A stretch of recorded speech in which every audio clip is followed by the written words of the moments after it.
What do we have going on during this Libra season? Well, before we roll this dice and before we get started, I like to share with you a couple of things. Oh, thank you, Reese Mama. I've missed you all too very much.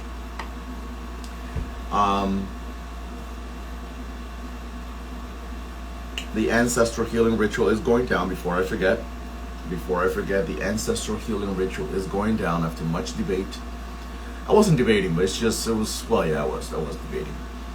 But upon lots of requests and inquiries from a lot of people and emails and what have you, indeed it is going down. Let's do some house announcements before we get started here. The ancestral healing ritual, for those of you curious, is definitely going down. It's taken me longer than I would have liked to share, let you all know that it's going down, but it is what it is. It will be on November the 4th, okay, Saturday, November the 4th. The ancestral elevation healing ceremony will be on Saturday, November the 4th, in honor of All Souls Day, okay? That información is up in my link in my bio. Click the link in my bio and go to the Ancestral Elevation Healing Ceremony tab. Click on it and everything you need to know about it will be on there as per usual, okay? This is the Ancestral Elevation Healing Ceremony's 4th consecutive year. Spirit willing, ancestor willing, God willing.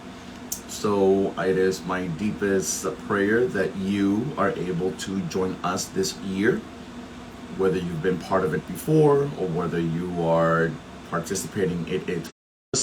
And here I thought retrograde was over, but here it is, this connection getting interrupted already. Okay, anyway. So we will be going live and we will be diving deep into ancestral healing and its significance, its importance, and the whys and the ins and outs and everything else that Spirit wants to share with us about that. So I wanted to share that with you all before we roll this dice. So as I was prepping for tonight's Tarot Tuesday, a specific download came through.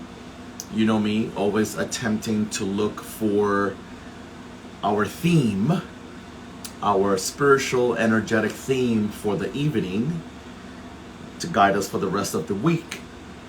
And there was a particular download, a particular statement, a particular phrase, a particular affirmation, we can even call it, that Spirit shared with me, you now, as I am always accustomed to doing.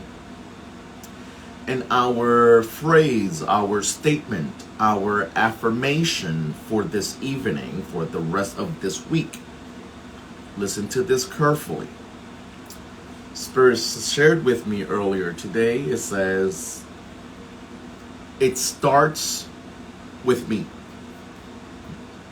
I want you to repeat that. It starts with me. If you're really paying attention, if you really are here, okay, this evening, if we are here together this evening, I want you to put it and write it in the chat. It starts with me.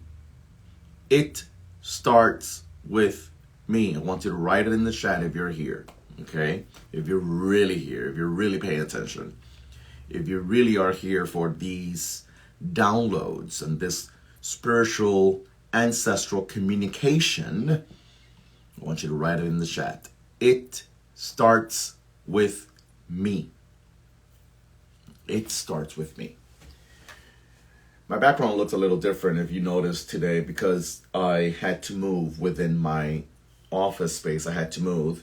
So this is not the wall that's usually facing you. It's another wall on the opposite end of me now that has been occupied. I had to rearrange certain things. So I don't have my bookshelves. I don't have a lot of stuff, and this, I used to hang a lot of stuff on this wall. So there's a lot of pins and stuff in the wall. So I put this draping that now that I look at it through this camera, it doesn't look completely aesthetically beautiful. But anyway, because of how low it's hanging and what have you. Anyway, that's the explanation behind why my surrounding looks a little different for you tonight. But that's not important. It ain't about that anyway. It starts with me. Are you listening? It starts with me. Put it in the chat. Put it in the chat. It starts with me. That is our affirmation. That is our statement. That is our words for tonight. Okay? It starts with me. Write it in the chat. Write it in the chat. I want to make sure that you are paying attention. If you're here to really do the work, put it in the chat. It starts with me. Empieza conmigo. Empieza conmigo mismo. If we're going to speak correct Spanish.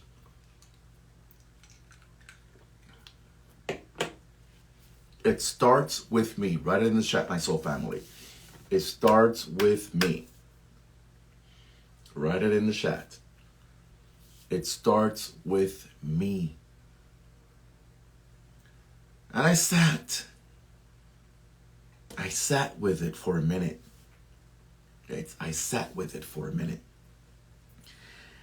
And the more I prayed upon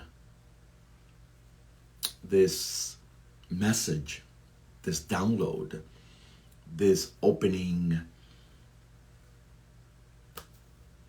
spiritual share, it became clearer and clearer to me the fact that every single step, better yet, every single transformative step that we are willing to take in our life, every true transformative step that we are open to in our life, that we are willing to embark on in our life, that we are willing to step and lean into in our life, it starts with me. It starts with you first. It starts with me is the message.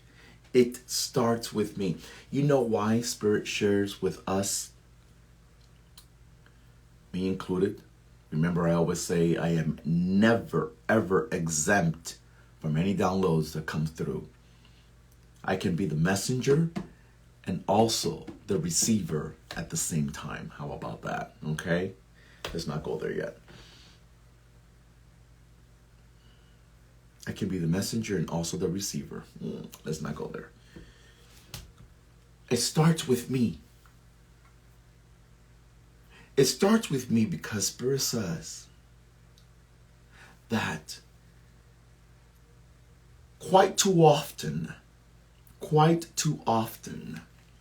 especially these days, during these times, in this era that we're living in, we are either too codependent on someone else.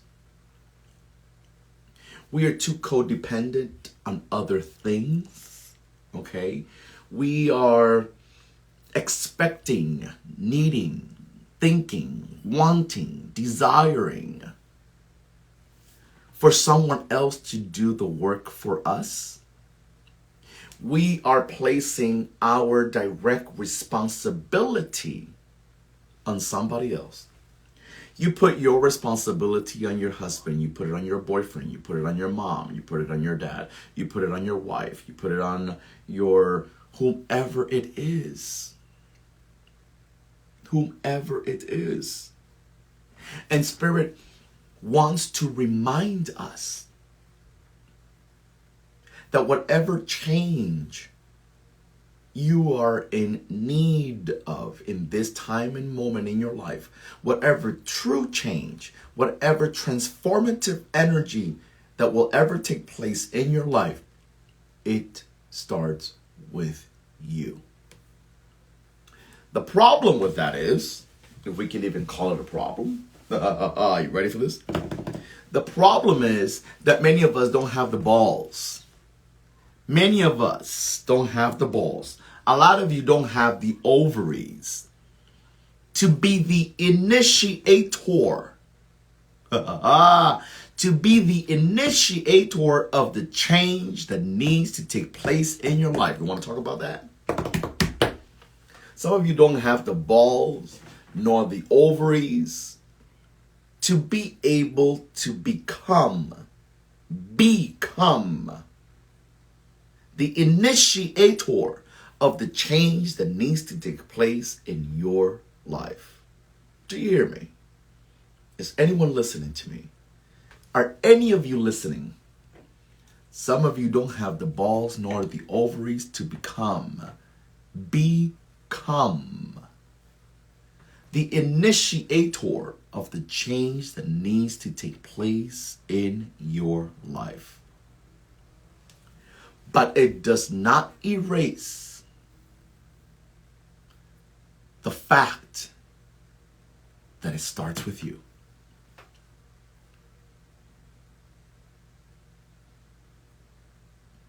It does not erase the fact that it starts with you.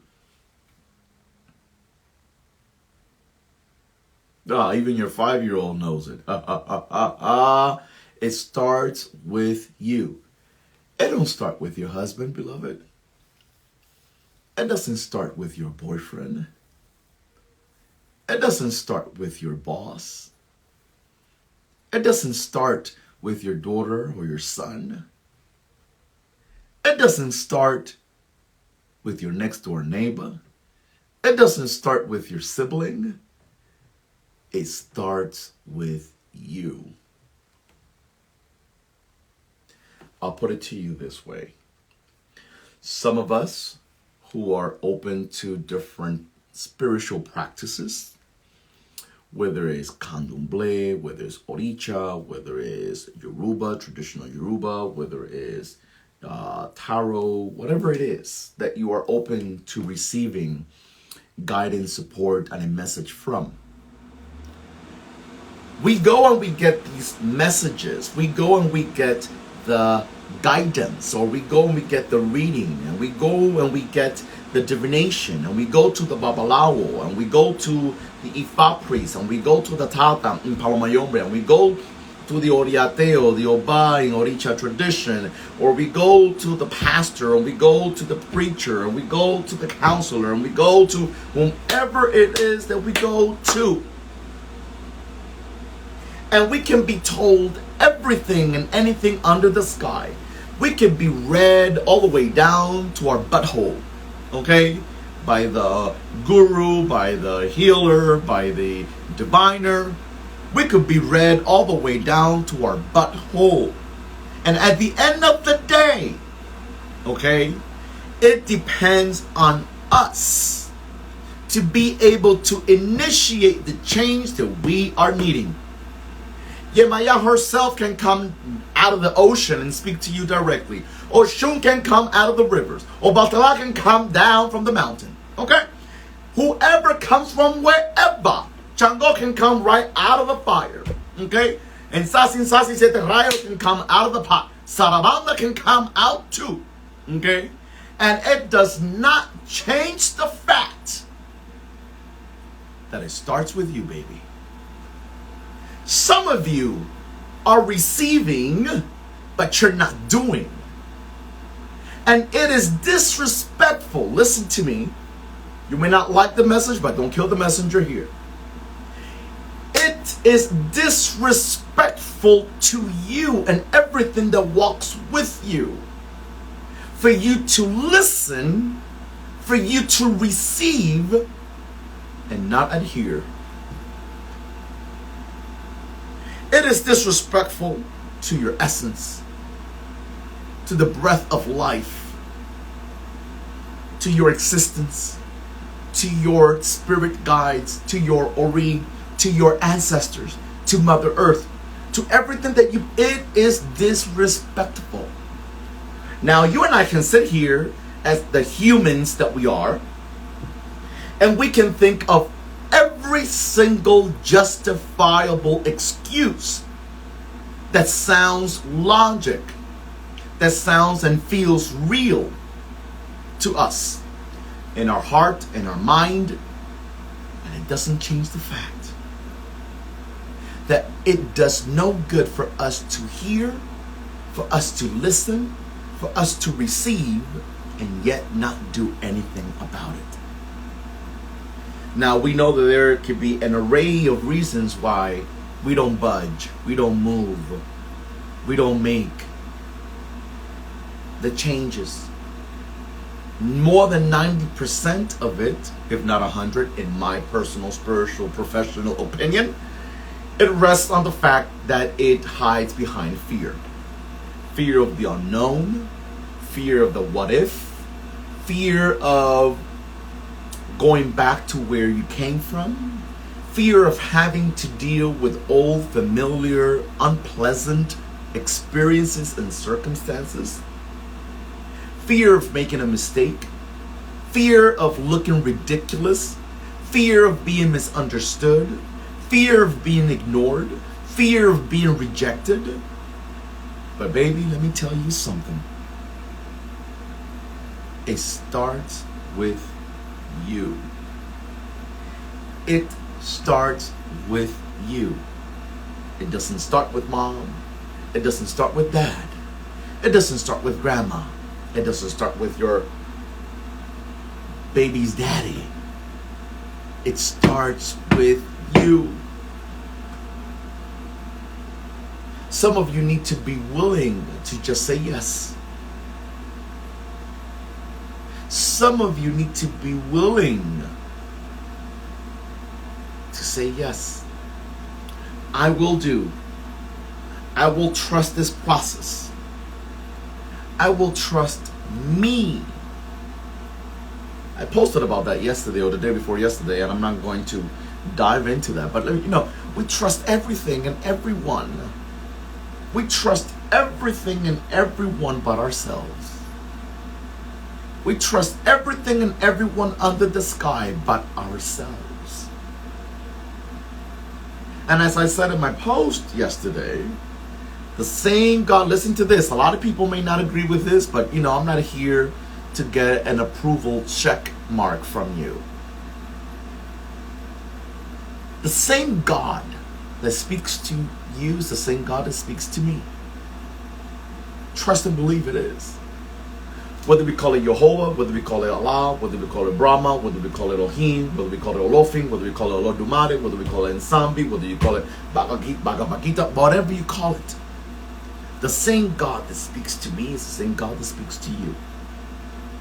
And the only difference between you and I, perhaps, which is what I was attempting to share with you yesterday in my post, the only difference is that there's some of us that are completely open to receive, or we've done the work to be able to dive a little deeper and trust the message that's flowing through, the gut feeling. We're able to lean into what we are being told, even when dealing with fear. Do you not think that as a spiritual advisor, spiritual healer, a spiritual guide, and an ancestral healer, do you think that we do not face fear? Child, please. We face fear all the time, more than we are willing to admit, perhaps. The only difference is we don't allow fear to sit behind our steering wheel. We do not allow fear to sit behind the steering wheel of our life. We tell fear, take the passenger seat. While there are people out there, and I'm not here to discuss nor challenge what anyone else does, okay?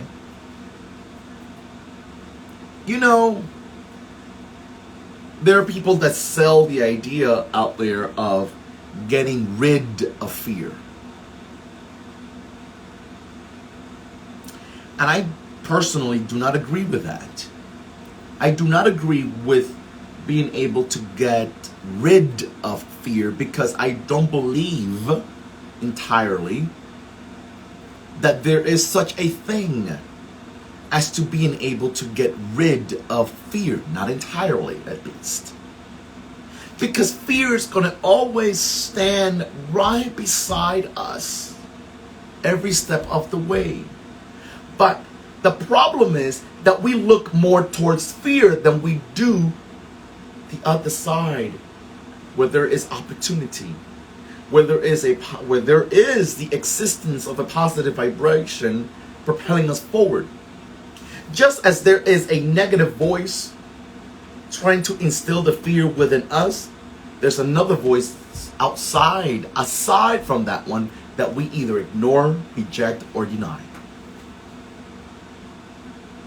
And what we're supposed to do is lean forward. We have to lean into the things that we find it very difficult to believe. And we are able then to look at fear and say, you can stay behind or come along, but I'm doing this. Even if I'm shaking, even if I'm trembling, even if I'm like, oh my God, oh my God. You gotta still go to that interview. Oh, but you're afraid that you don't have all the qualifications, and you're afraid that, they're not going to accept you. Sorry, y'all, I have some allergies going on. Forgive me. And it's like, you gotta still go. You got to still go. What if? What if? What if? What if it doesn't go the way you think it's going to go? You think it's going to go bad. What if it goes good? What if? What if you are hired, contrary to what your fears is trying to tell you? What if? At the end of the day, as our theme for this evening states, it starts with me. Do you hear me? Does anyone hear me?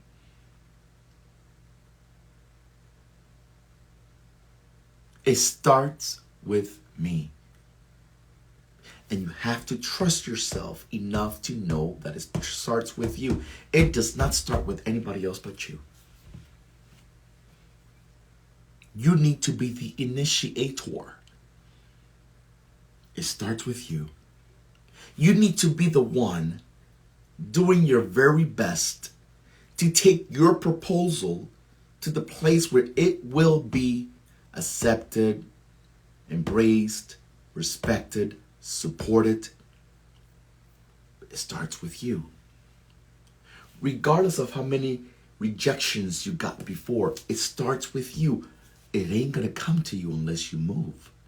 See, God, whatever we call God, energy, vibration of God, the vibration of Olodumare, is a vibration that shifts and changes. Hear me out. I've shared this before with you. Maybe you've listened, maybe you haven't, maybe you forgot, and I'm here to remind you. Spirit, God, and whatever vibrations we subscribe to is a vibration of change. Then yet, many of us stay fixed. Many of us become immovable. We become stuck. We are not willing to change. We're not willing to take the extra step, go the extra mile. We're not willing to try it again and again and again. And that inability or unwillingness to be on the move ultimately sinks us in. It ultimately steals the opportunities and takes it right out of our hands. Because we're not meant to stay stuck in one place. We're meant to be on the move, to be movable. We're meant to be in a shifting space within our heart and our mind. But we're not willing to shift and change because we're thinking about every single fear under the sky. Every single fear under the sky. What about you focus on every single possibility that also coexists under the sky as well? Every single possibility. You're thinking about every single fear. I'm proposing you focus on every single possibility. This is about fear against possibility. Possibility will always win if we're able and willing to surrender. But it starts with you. You're waiting for your husband, your wife, to do the things that you're not willing to do. It doesn't happen like that. Willing to do for yourself, it starts with you. Do you hear me? Oh, baby black Jesus. Ay, ay, ay, ay, ay.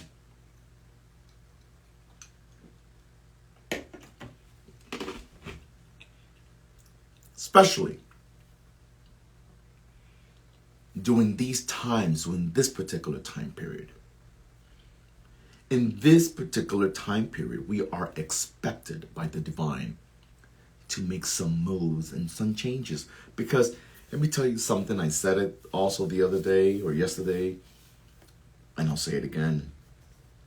The universe is not willing to sit there and wait for us to continue debating.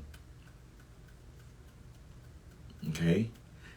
It's not going to. You all are used to sitting there and waiting and waiting and waiting and waiting. No more waiting.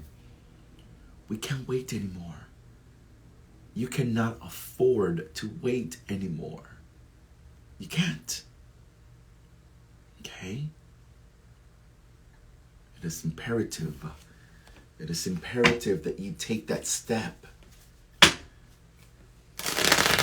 It starts with you. It starts with me is the theme of the night. It starts with me. It starts with me. The conversation starts with me. The change starts with me. The opportunity starts with me.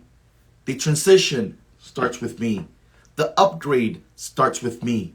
The healing starts with me. The love starts with me. The business starts with me. It starts with me. Do you hear me? It starts with me. You're just waiting for somebody else to do the work, and it doesn't work like that. Some of you are acting like everything is okay. Some of you are smiling. Some of you are laughing. Some of you, but you're not even feeling such a vibration in your heart. You're not. Some of you, I'll put it this way.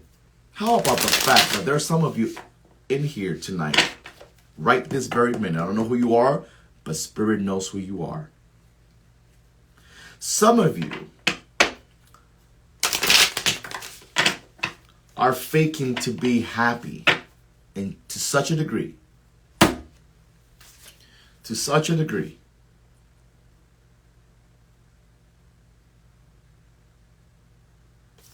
Some of you are faking to be happy to such a degree that you prefer, this is so crazy to me, but Lord God knows, Spirit knows that you do this shit. You prefer to stay, listen to me carefully, you prefer to stay in a place of uncomfortability, being uncomfortable, so that you don't get judged and criticized for being ungrateful. Because maybe perhaps you were raised in an environment where you were convinced by your caretaker, by your parent, by whomever it was. You were convinced that you never truly appreciated anything good that came your way. Little do they know that what's good for them may not have been good for you, and you had every right to not like it. You had every right to not. Now, I know that these are extreme examples. Hear me out. It might have started for you at age 7 when your mom told you that you didn't appreciate the food that she put on the table. You were continuously placed in settings where you continue to swallow down things that don't please you, things that don't fill you up, things that don't make your heart happy, things that are not satisfactory enough for you, things that don't make you feel balanced, things that steer you away from a sense of wholeness because you've been feeding off of something that is not fulfilling. Do you hear me? Do you hear me? Do you hear me? And it might have started with something as simple as being forced to eat food that you didn't like as a child. Do you hear me? Now, if you are Hispanic, if you are Latino, if you are, like me, or if you're black, there was a lot of guilt that used to come along with not eating your food. There was the guilt of, mom works. This is what she's able to put on the table. You better eat it, boy. Girl, you better eat this food. There ain't anything else. So there was this kind of conditioning going on, unbeknownst to the 7 and the 8 and the 9-year-old in you, unbeknownst even to the adult in your life, of how that would then set the stage for you to force something into your life that doesn't even fit. Thank you, Grace. I know I wasn't the only one. You know if you heard that statement before. You better eat this food. You better appreciate this food when there are people out there, kids out there starving, right? Something as simple as that. Something as simple as that. As simple as being forced as a child to eat food that you didn't like. To eat food that you didn't find satisfactory. Just rejecting it. But then yet you as an adult continue to eat things that your palate rejects, and you force it down yourself. You force it.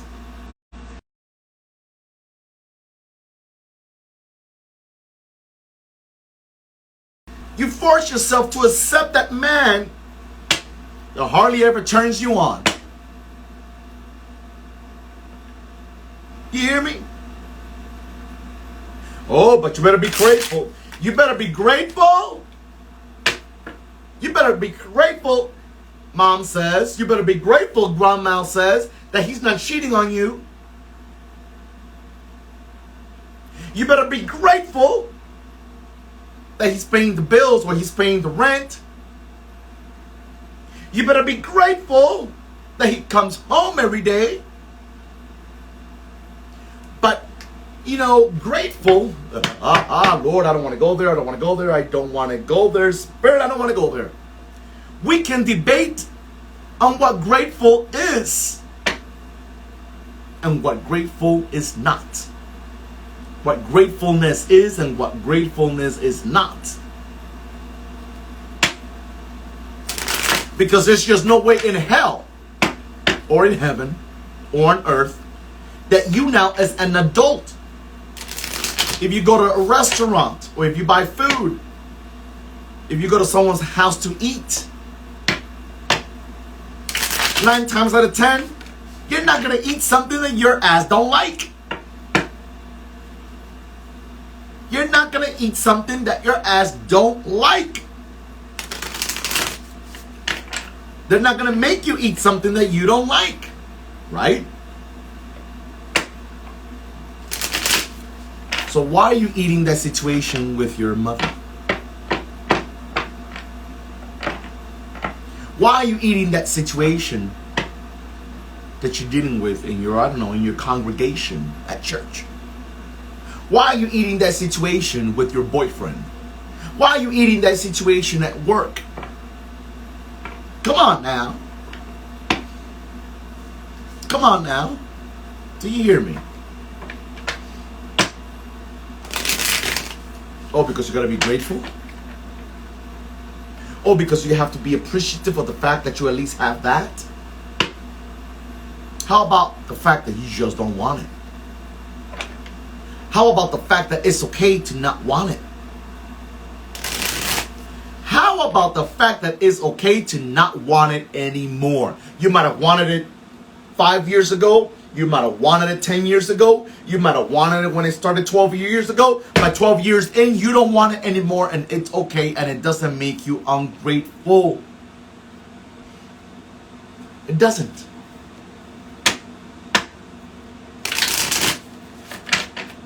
And whoever tells you differently, they're just living in their own lie.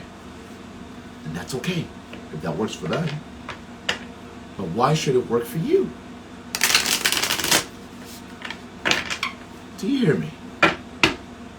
Do you hear me? Does anyone hear me? So during this remainder of this Libra season,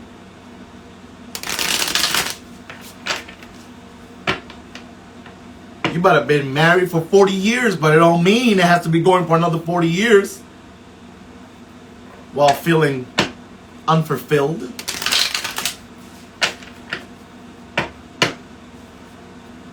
Exactly. Or the guilt trip of it could be worse. It could be, but it ain't going to be, because I don't want it to be, and I ain't going to allow it. And it sure as hell ain't going to continue eating this because I don't like this either. Do you hear me? And then we also have to, I believe in the power of self-inquiry. Some of us call it reflection. Some of us say going within. Whatever the case may be. It is our responsibility to go within. It is our responsibility to do an inquiry. It is our responsibility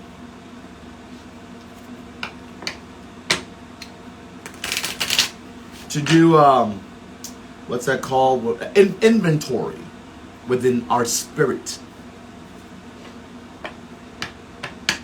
Because there are things that you do, beloved, my beloved soul family, my sisters and brothers. There are some things that we do that if we were to really sit and ponder on the why behind it, the why behind the things that we do, we would have no choice but to accept the fact that it makes no fucking sense at all whatsoever. It makes no sense that we continue to do things that are dissatisfactory to our spirit, that are not pleasing to our spirit. And then yet we continue to do it.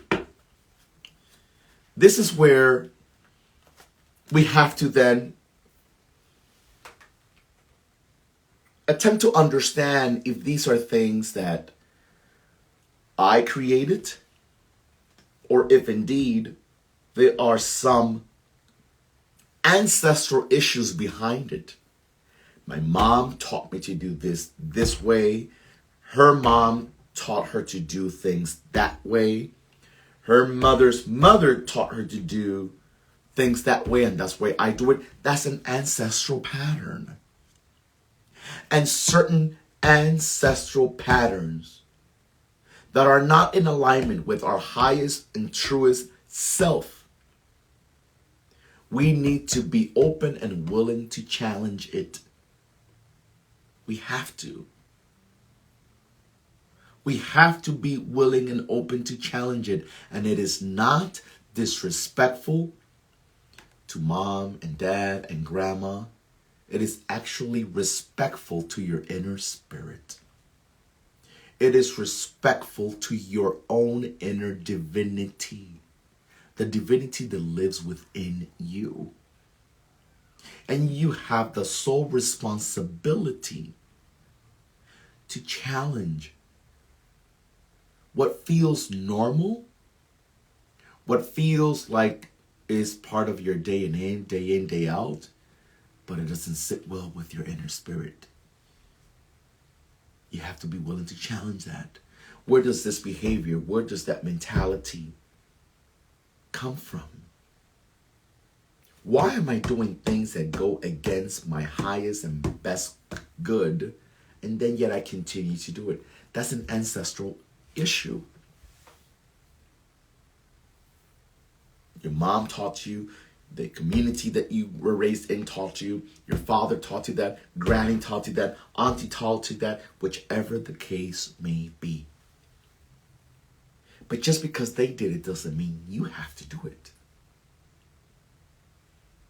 You're going to have to take a deep, hard dive during this time period, during this Libra season.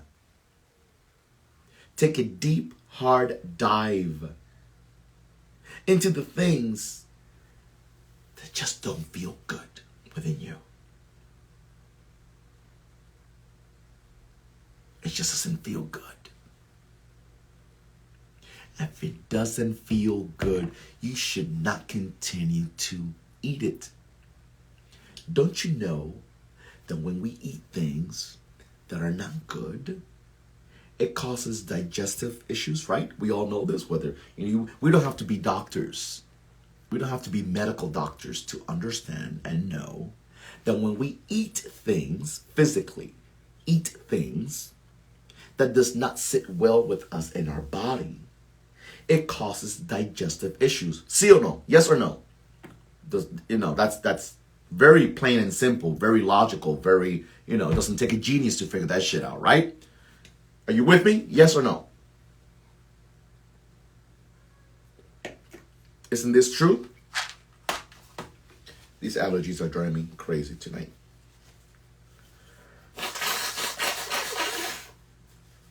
It's not a cold and I'm not sick. But I do have allergies for some reason. Well, actually, know why, because I've been dealing with a lot of dusting and stuff and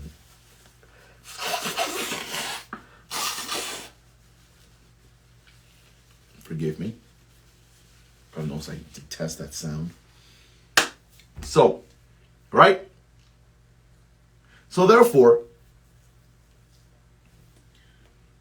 if I physically eat something that doesn't sit well with my physical body, it causes digestive issues. Well, metaphorically speaking, taking it back to the spiritual context, looking at it from a place of, from a spiritual place, looking at it from a metaphysical place, you continue to ingest things into your life that is causing other upsets because it's not sitting well with you. It's not sitting well with your heart. It's not sitting well with your mind, and it's causing some uproar, upsets, discomfort, dis-ease, disease in your life.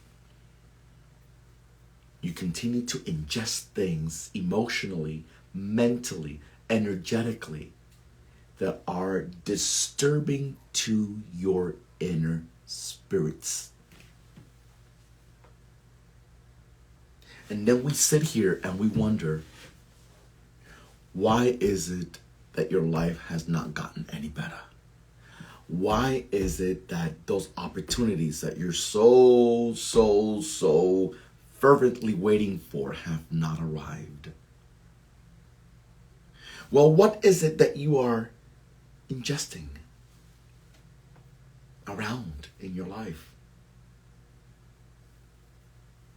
Something is out of balance.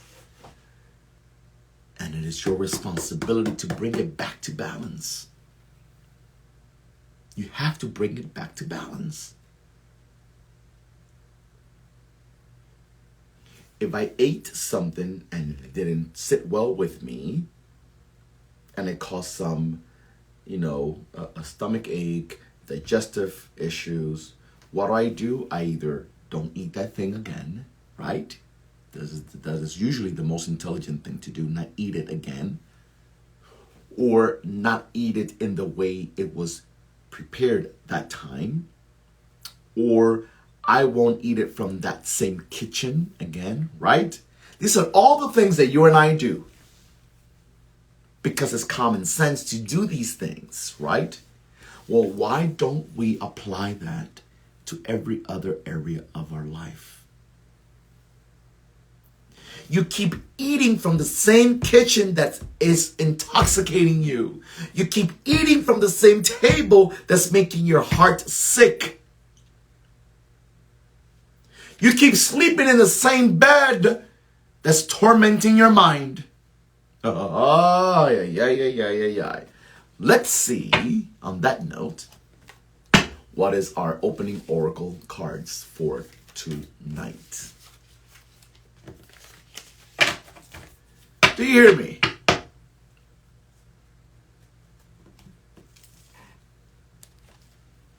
Did that make sense? Did that make sense to you? The change can only start with me.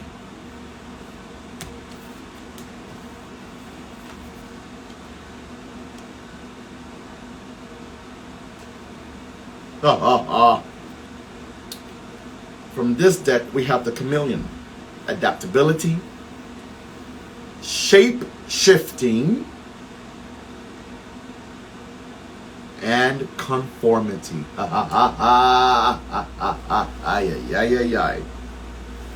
Spirit is saying we don't always have to conform.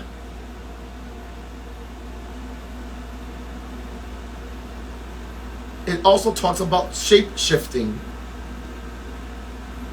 The chameleon, what does it do? The chameleon is placed in a particular environment, and it will adapt. It will camouflage. You got that right, baby. Can't make that shit up. I shuffle right in front of you. I pick the card right in front of you.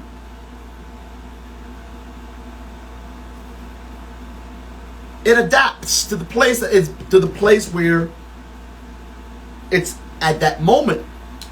But, in my experience, you don't have to agree with me, but in my experience, that's a double-edged sword, right? Because the fact that some of you have had the need to adapt to the environments that you have found. You've had a need to adapt to the environments that you have found yourself in because that was the only way for you to survive. Survivability. It was the only way for you to not die. That's why you didn't die at your mama's house. That's why you didn't die with your ex-husband. That's why you didn't die at that workplace. Because you had to adapt. You were running on your survival skills. You had to adapt. But you never got the memo, or you ignored the memo that says, because I am adapting to this current situation so that I don't die here, does not mean that I was supposed to stay here forever. It was never meant for me to stay here for 20 years. It was never meant for me to stay here for 15 years. It was never meant for me to continue doing this for 27 years. Does anyone hear me? Does anyone hear me? Adaptability sometimes is good enough to make sure we don't die. Do you hear me? To make sure we don't die. To make sure that we don't succumb. To make sure that the place that we are adapting to doesn't end up killing us. But when we choose to stay there, because we, along the way of adapt, en el nombre de Dios, along the way of adapting during those 5 years, adapting during those 10 years, adapting during those 20 years, you've lost your self-confidence, you lost self-trust, you lost hope, you lost self-love, you lost self-acceptance, you lost your way, you lost your crown.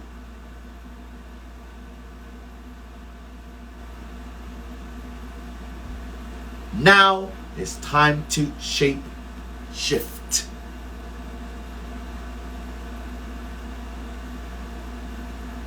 You adapted to that environment.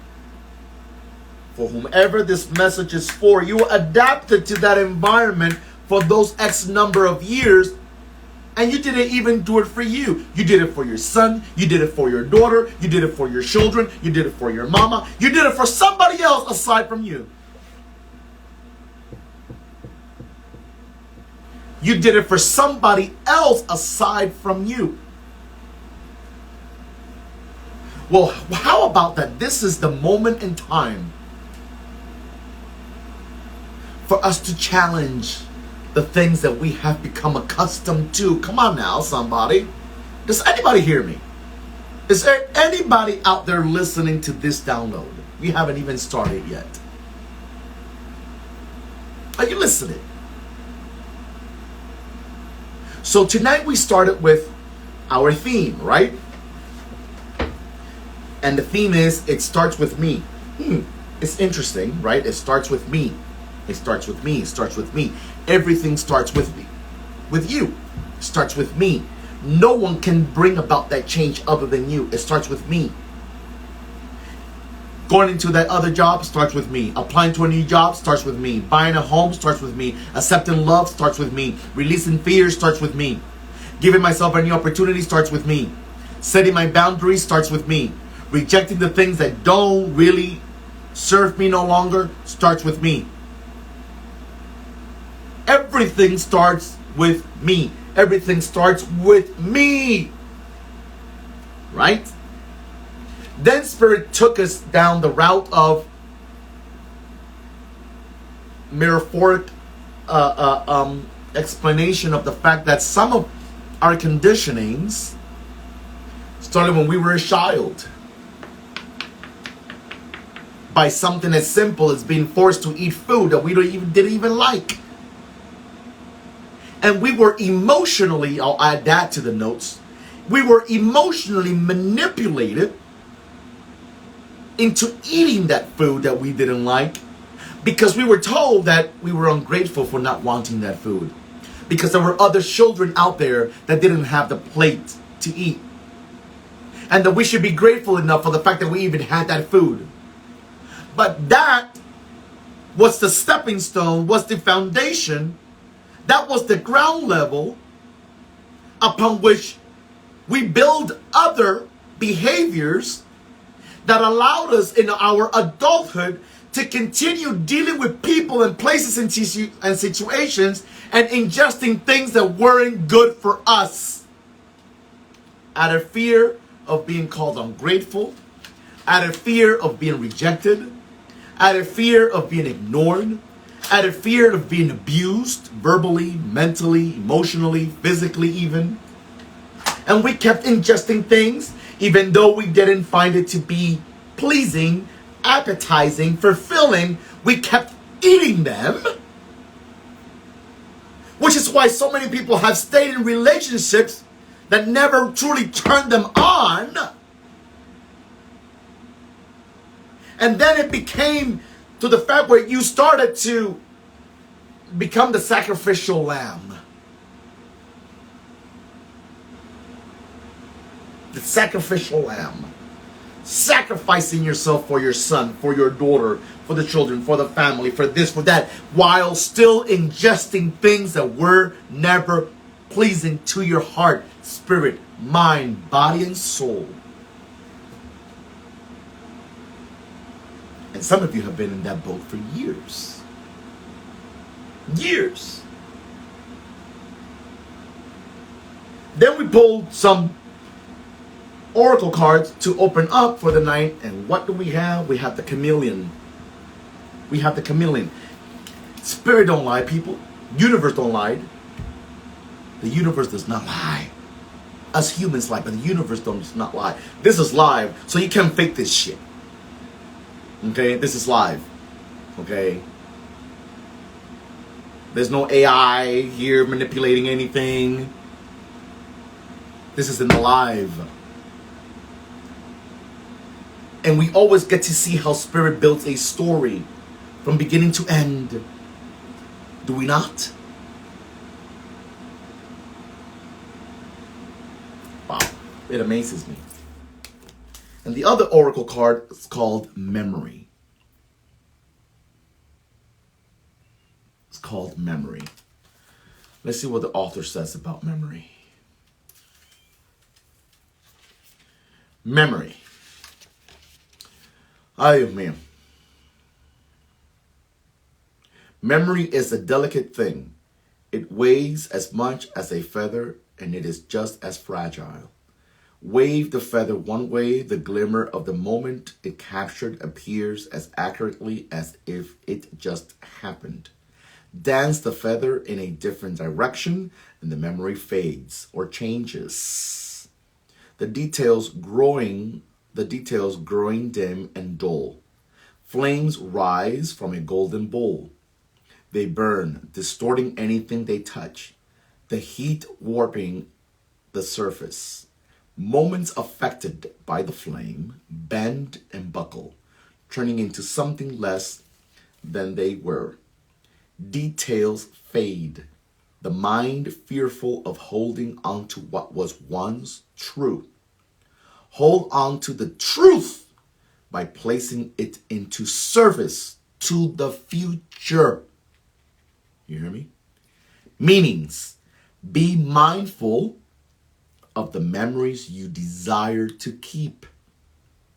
Let your memories drive your imagination to new heights and release the memories that turned you into something that you weren't meant to be. Ah!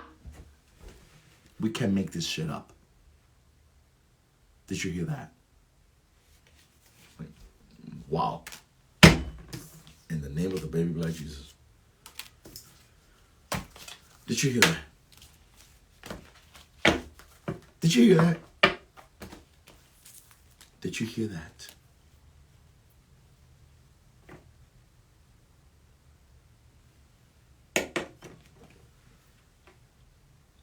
Wow. Wow. I tell you.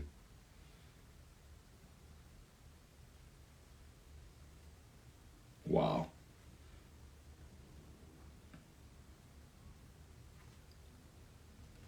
I tell you. Wow.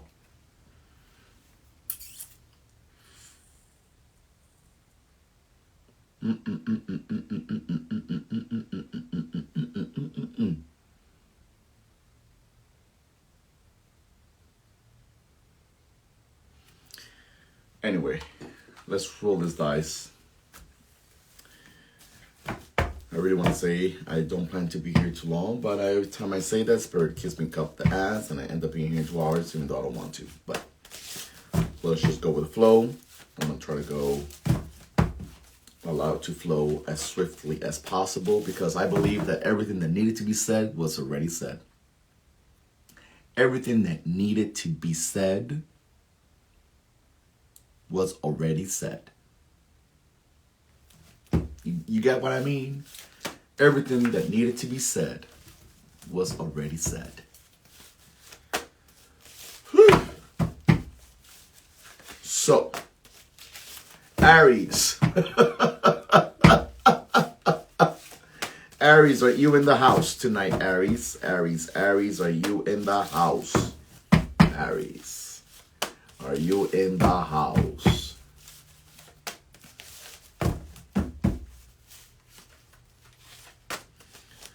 Ay, ay, ay, ay, ay, ay. If you're joining us now, as of tonight, you can click the link in my bio, and there you will see the information for the upcoming Ancestral Elevation Healing Ceremony, which will take place on Saturday, November the 4th. Okay, Saturday, November 4th will be this year's Ancestral Elevation Ceremony for our ancestors, for our deceased loved ones, for those spirits that we want to give light to because they need it, for those cords that we want to cut with ancestors that left a heavy, heavy load of crap and shit that we still dragging, and also for those deceased loved ones that we want to show our truest and deepest appreciation for their existence and the love that they gave us when they were still part of the earthly realm. This is a really, really important elevation for our deceased loved ones, our ancestors, our lineage, okay? Every information that you need to know is on there. Just click the link in my bio and go to the Ancestral Elevation Healing Ceremony tab, and you're just gonna have to read through it because some of you don't like to read. Everybody is so anxious. Everybody has anxiety. Everybody wants to go fast. Nobody makes time. Make time for your own ass. Make time for you. Make time to make you your top priority. Okay. Every information, I try to be as detailed as possible. I always do. So every information that you might need to know about the ancestral healing and ancestral elevation is on there. Okay. Whether you were adopted and you don't know your lineage, it's on there. You don't know your biological last name and you didn't know, it's on there. What to do, how to do, whether you should participate or not. Okay, it is very important. Ancestral elevation is important, and for all those reasons that we spoke about during this opening, during this long Tarot Tuesday opening, that's also one of many reasons why we do ancestral elevation. Okay. I always try to do it as close as possible to the All Souls Day, okay? Because there's that time period where it is said that the veil between heaven and earth is very thin. And ancestors, we are better able to communicate with our ancestors during that season, especially because it'll be Scorpio season. So I will look into it if I were you. The first 15 people that sign up will do so at a discounted rate. Okay, so right now, if you sign up, if you go on there and click on it and you sign up, right now it's currently at the discounted rate. Later on, it will go up to its a regular rate, but right now it's at the discounted rate. There are also payment options, payment plans available, and if the one there is not convenient for you, don't hesitate, don't be shy, don't be afraid, don't be timid, don't be, prideful, and reach out, and we can work something out. Reach out, and we can work something out, okay? But you should try your very best to participate in this year's Ancestral Elevation Healing Ceremony. Some of you on here maybe have been part of it in the past, You can let the rest of the tribe know how it's been for you, what you have found it to be, whether you found it to be supportive, beneficial, awakening for you, whatever the case may be. If you have been part of the Ancestral Elevation Ceremony before, feel free to, put a comment in here right now so others that have not participated in it can know how you felt in your experience with it. There's so much more that I will be speaking about it in the upcoming weeks. I'll be doing some lives with regards to the Ancestral Elevation. But, like I said, all the information you need to know is on there already right now. All you have to do is click the link in the bio. and go to the Ancestral Elevation Healing Ceremony tab, and everything you need to know will be on there, is on there already. Okay? Aries, are you in the casa tonight? Are you in the house tonight, Aries? Take a deep breath, Aries. Take a deep breath.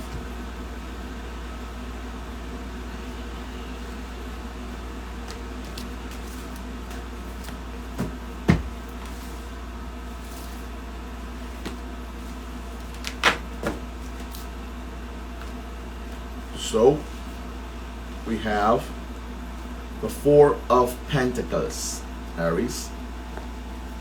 The Four of Pentacles.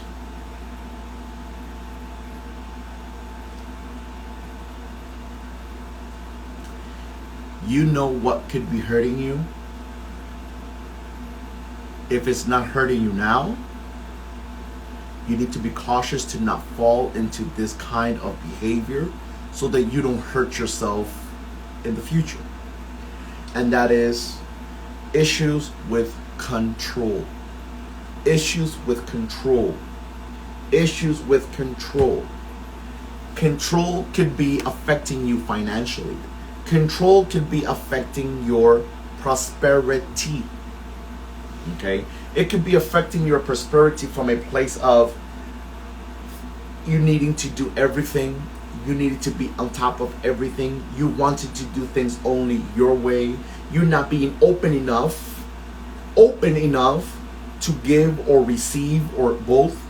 And this is hurting you negatively. Okay? There are opportunities that want to come your way by way of this Four of Pentacles. But you don't open up. You don't release. You don't allow things to flow, for lack of better words. You don't allow things to flow. And it could be affecting you in a negative way.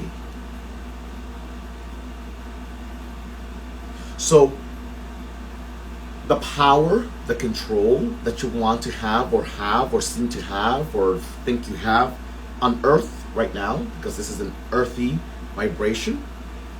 It's an earthy card because it's governed by the vibration of Capricorn. Well, Spirit is telling you this is the perfect time for you to reanalyze how are you going to move forward with things that you keep holding on to out of fear of loss, out of fear of you losing control, out of fear of things not going in your favor, out of fear of you being bypassed, out of fear of you being pushed aside, ignored, whatever the case may be. This is the right opportunity. This is the right time period for you to consider other options. Other options. Okay? There's much need for certain decisions in the area of work, in the area of stability, in the area of business, in the area of finances. Okay? And to whomever this message might be for, there could be a history in your family. There could be a history in your family. There could be some knowledge about some, what's the word I'm looking for? Inheritance issue, an inheritance block. Something that should have been passed down to your parents and it didn't make it, or something that should have been passed down to you and it didn't make it to you. You know, there's some disputes over land, over business, over homes, over property, over personal items, right? It feels like that to me. There can be fears about having to relocate, having to go to a new city, having maybe your job is sending you somewhere else and you're like, I don't want to go there. Or maybe your job is trying to send you to another city, another country, and you're like, I don't want to go there. What about the fact that if you don't take this opportunity, you don't know what you're missing out on? It does not hurt to test the waters. It doesn't hurt to test the waters. It doesn't hurt. It doesn't hurt. Okay? Let's move forward. Let's move forward.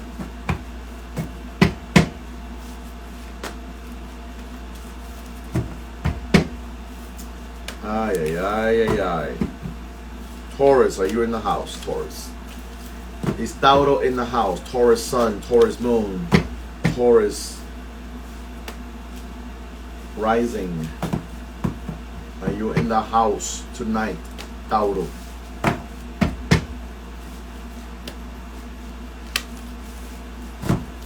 Taurus, Taurus, Taurus. My hard-headed Tauruses. Okay.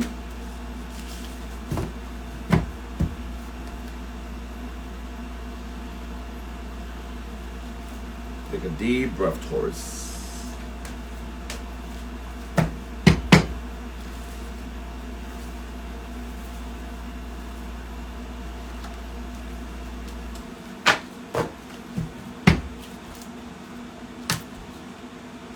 Is this how we're going to start out now? Lord.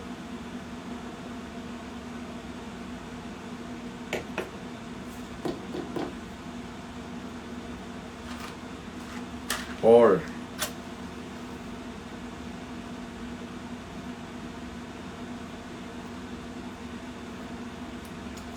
you know, that opening was something else. The more I think about it, that opening was something else. So if you missed that opening tonight, you need to go back and see it. Okay? Seven of Swords, Taurus. Seven of Swords. Seven of Swords. Seven of Swords. Seven of Swords. Seven of Swords. Seven of Swords.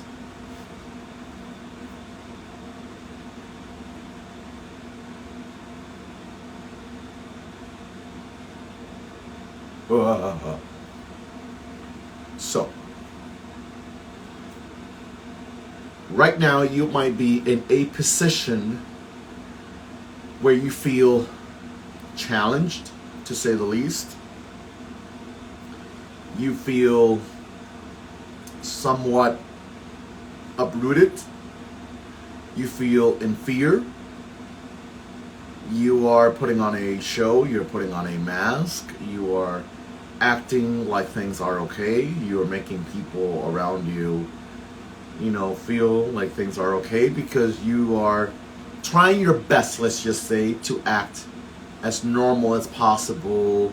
You're trying your best to be your usual self, when in reality, deep down inside, there are burdens. Deep down inside, there's heaviness. Deep down inside, there's confusion. Deep down inside, there's uncertainty. Deep down inside, there's fear. Deep down inside, you are not feeling it.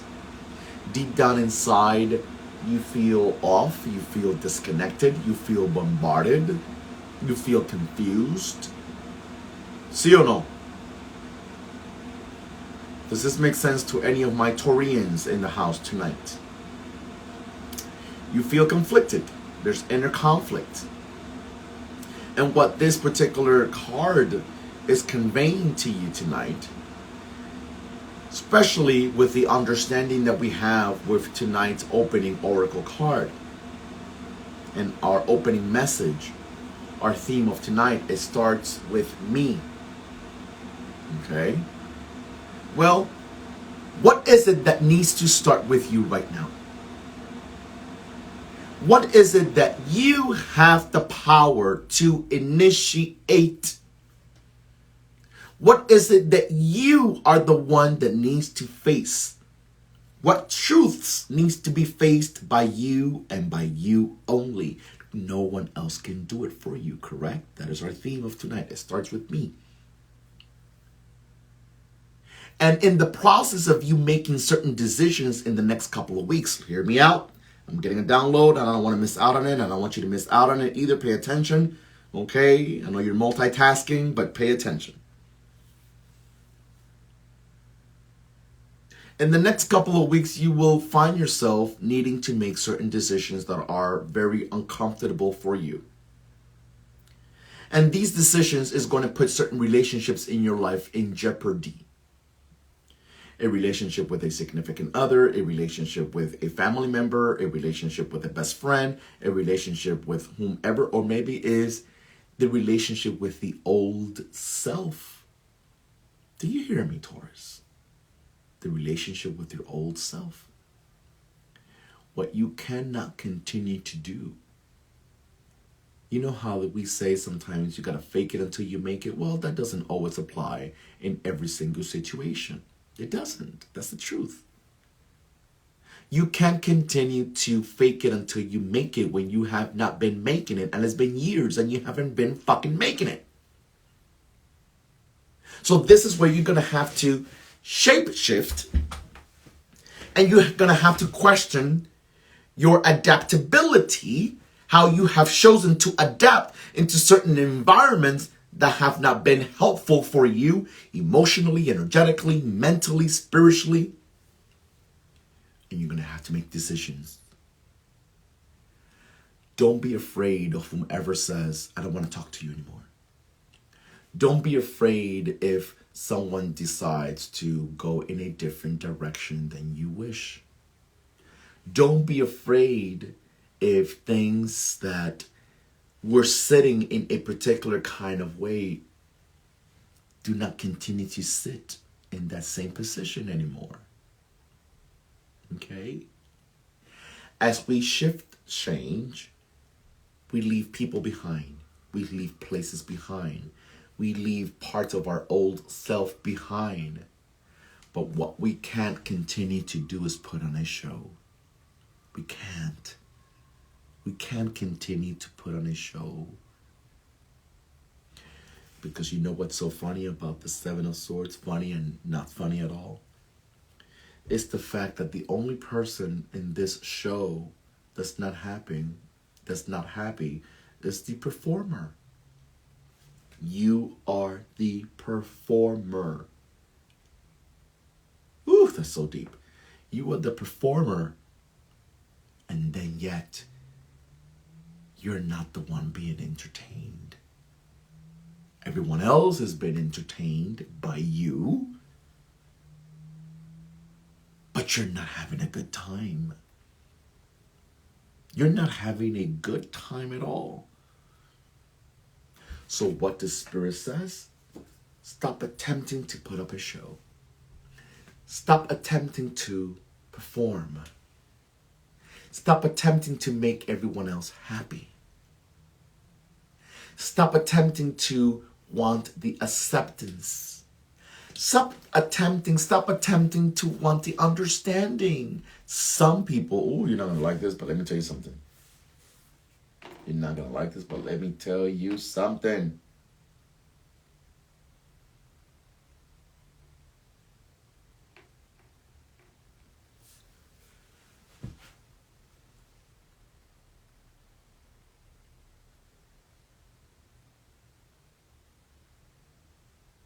How can I put this?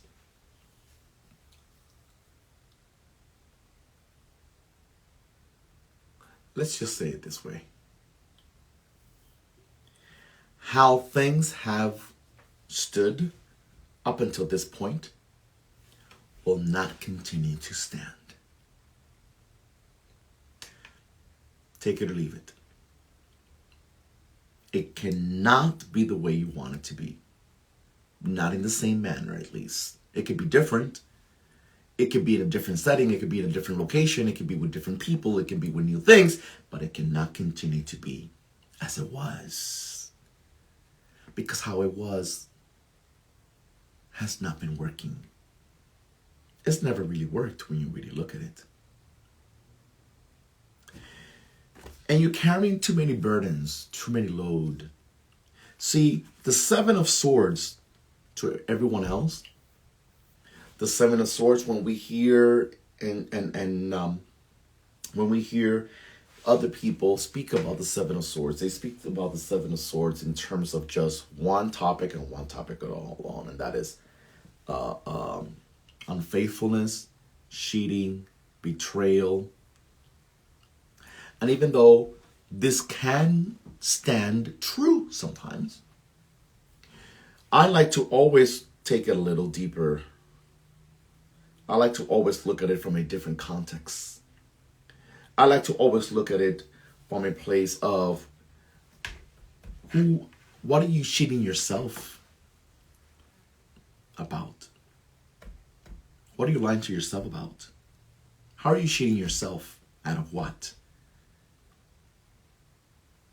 This is the time period where you get to question some things in your life.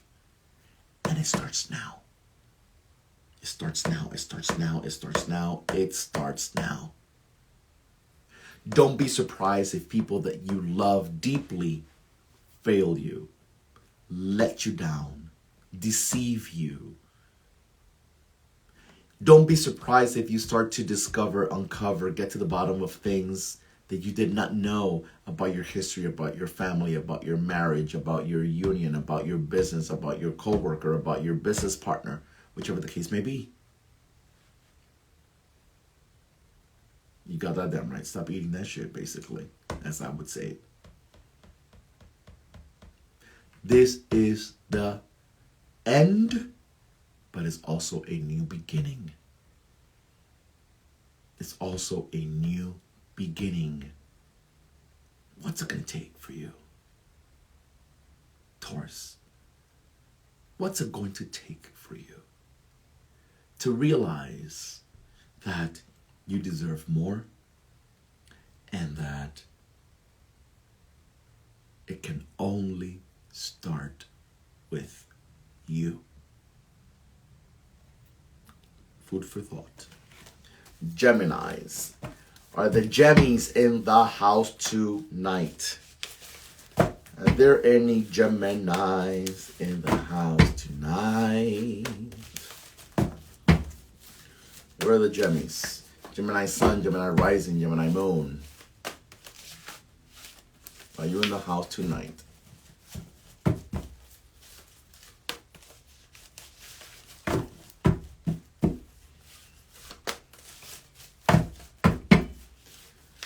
Géminis, Gemini.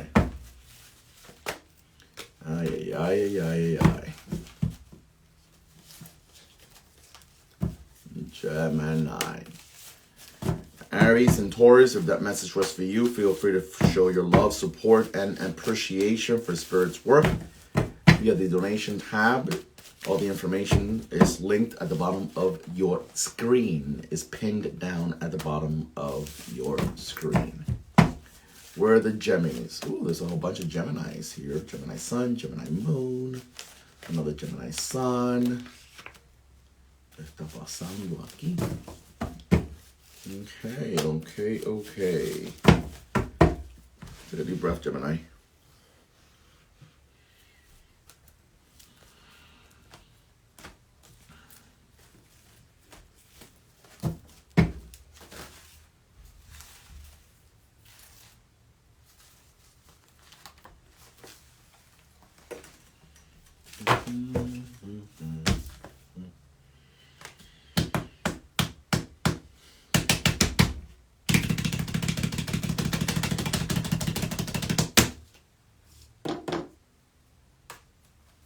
So much for getting out of here fast tonight.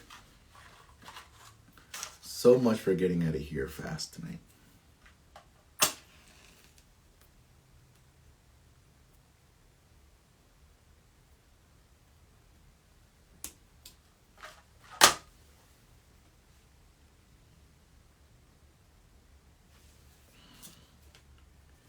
We got the 8 of Cups.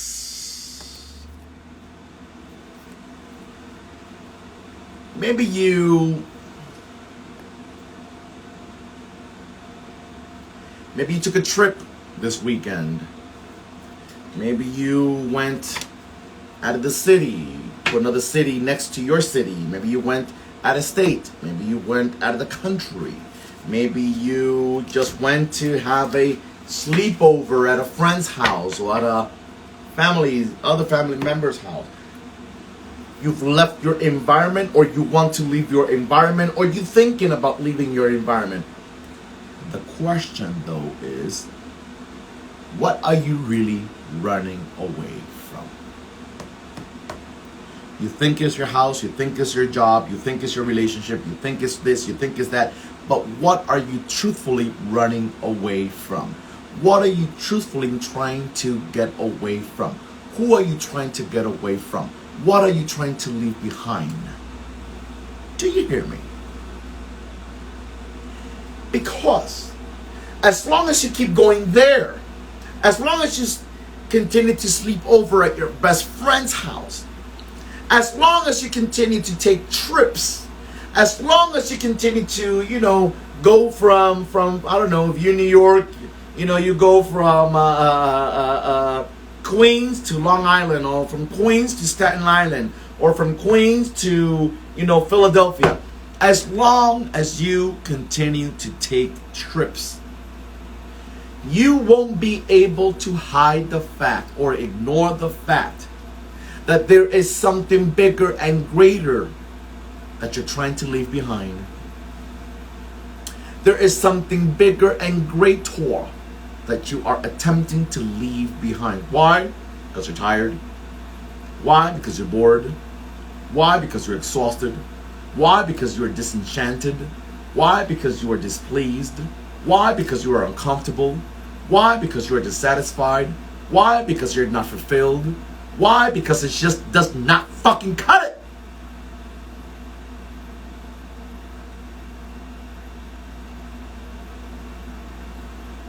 Do you hear me?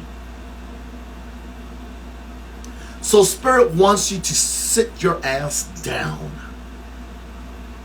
And Spirit wants you to have a one-on-one with yourself.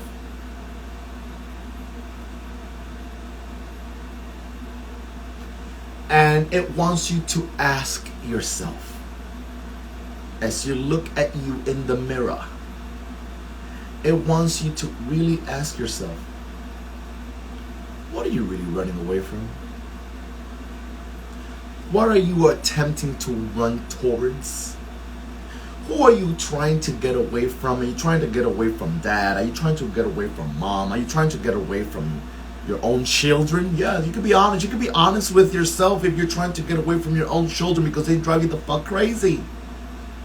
Are you trying to get away from your husband? Are you trying to run away from your wife? Are you trying to run away from your girlfriend, boyfriend, brother, sister, your job? Because the truth of the matter is, at the end of the day, wherever you are heading, wherever you're going, it only means through this particular card that where you're at or where you've been is not fully satisfying to you. It's not allowing you to dream. It's not allowing you to explore. It's not allowing you to feel enthusiastic. So what are we going to do, Jelly Bean? What are we going to do? Wherever you're at, whatever job you're in, whatever family situation you're in, whatever dynamic you're in, is sucking you dry. And there comes a point where even though you have adaptation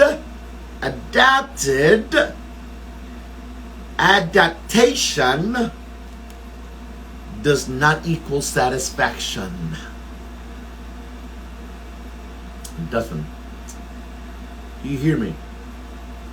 So if you are into spiritual work, maybe you need a healing, maybe you need a cleanse, maybe you need a limpia, maybe you need a rompimiento, maybe you need an elbow, maybe you need, but your fucking ass needs something. You need something. Especially when certain fears that you are ignoring are staring at you right in the face. And one of these fears could be the fact that you've tried so hard to not end up like your mama. You've tried so hard to not let those ugly words your spiteful grandma told you when you were 15. You've tried so hard to not become like the person that you're becoming. Whether it's you're becoming isolated, you're becoming unreachable, you're becoming difficult, you're becoming lonely. You are becoming someone that just settles. You're becoming someone that just, rejects and rejects and rejects. How about the fact that some of us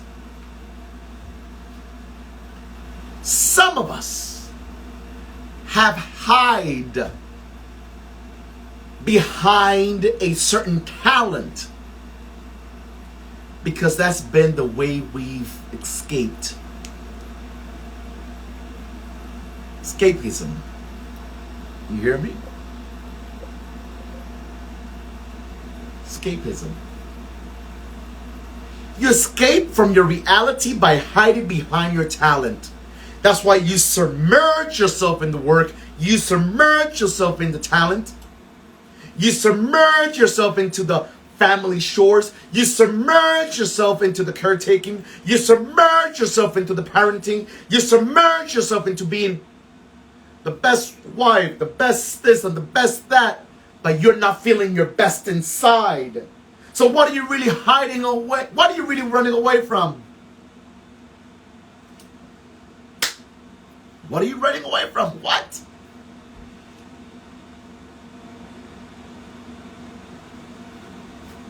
Who are you trying to kid? Who are you trying to joke around with? Who are you trying to lie to?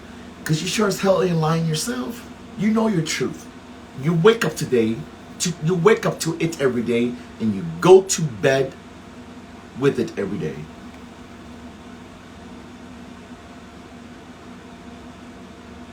But it's so difficult to want to run away, to want to go away, and not know where you're heading, not know where you really want to go.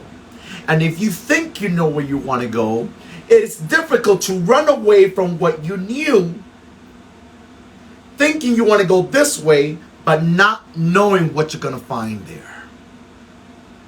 That inner ugly voice in your head telling you, yeah, you can go over there, you can have that new experience, but you're not going to find what you're looking for. And then that's where self-sabotage comes to visit.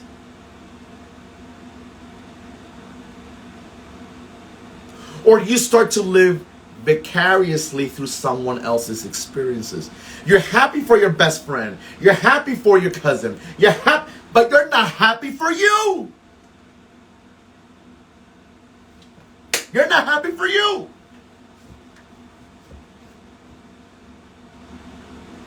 How about, this is the other part to this.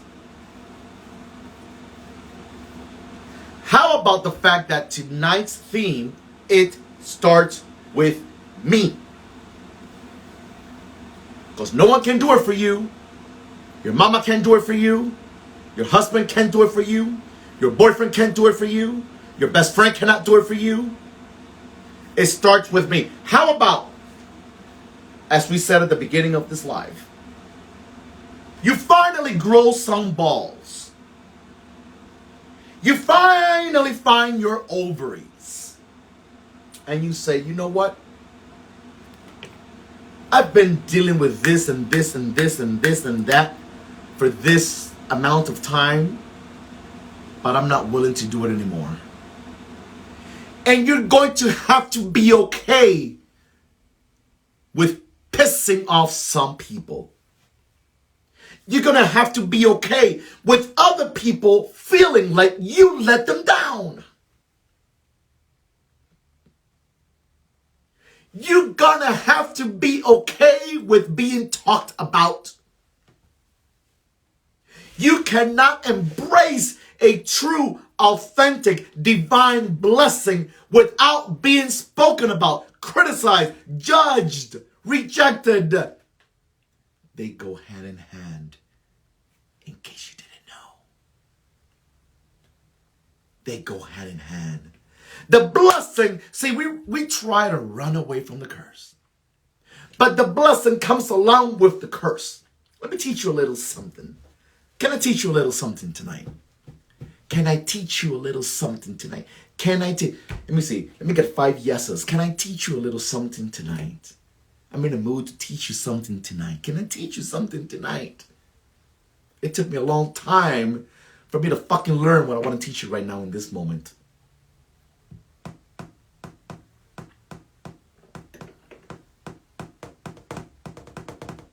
Can I teach you something tonight?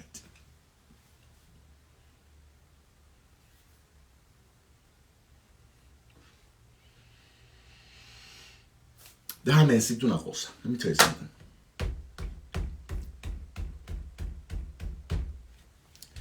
We get readings, we get healings, we get a balls done, we go to the counselor, we go to the preacher, we go to the bishop, we go to our intelligent, empathetic best friend, we go to the babalao, we go to the oriate, the oba, the spiritist, we go to the palero, we go to Buddha, we go to Jesus, we go to God, we go to Nsambi, we go to Olodumare. We go to so many different things and so many different places and so many different people. All in the quest of wanting to do better, get better, heal, release, grow. All with the sole goal of getting rid of the curse, of what we feel is a curse, of what we feel is cursing us, of what we feel is negative, right? But let me tell you something. What if I were to tell you that all these things that we do, the cleanse, the abrogation, la limpia, the candles we light, the spiritual bath, the meditations, the healings, the seer, the psychic, the medium, el babalao, el espiritista, everything that we do, everywhere we go to, we've been going to it for the wrong reasons. We've been told that if we get cleansed with this chicken, I'm going to get rid of the curse. I cannot get rid of the curse because the curse is there. The curse is there. Whatever we call the curse is there. And the curse is going to stay there. We don't do the cleanse. Let me teach you something. We don't do the ebo. We don't do the cleanse. We don't do the meditation. We don't do the prayer. We don't do what we do to get rid of the curse. We do what we do so that we don't cohabit, so that we don't join the curse, so that we don't become the curse, so that we don't feed the curse. Curse is there because it goes hand in hand with the blessing. It's the curse that pushes me to want to find the blessing. What about that? It's the curse that gets me to want to knock on new doors. It's the curse that provokes me to want to get up and wake up. So I am not doing what I do to get rid of the curse. I'm doing what I do so I don't become the curse. So that I don't sit side by side with the curse. Do you hear me? It's been years since I've given up trying to get rid of the curse. I can never get rid of the curse because you cannot undo what was done. Ay, Dios mío. You cannot undo what was done. My job is not to undo what was done, because if I was to undo what was done, I would have to become the thing or the person that did it. And because I cannot become the thing or the person that did it, I can never undo what was done. My job is to prove what was done wrong. My job is to prove the curse wrong. Woo.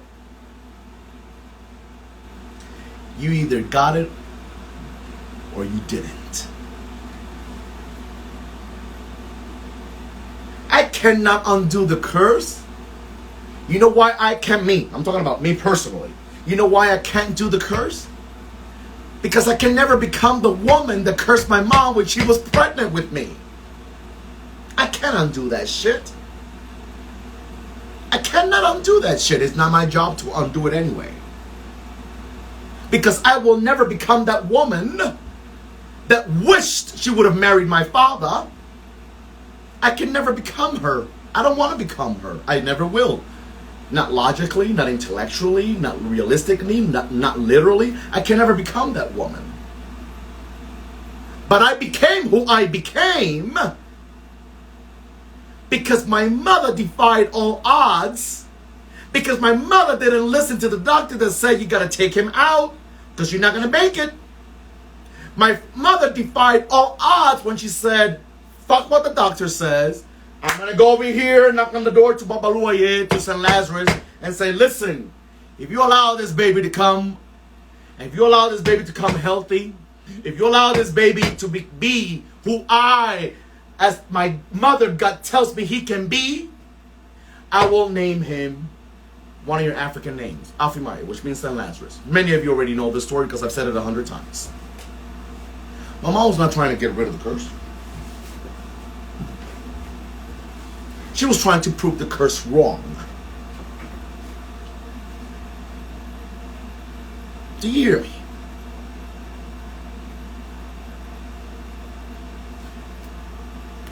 Eight of Cups.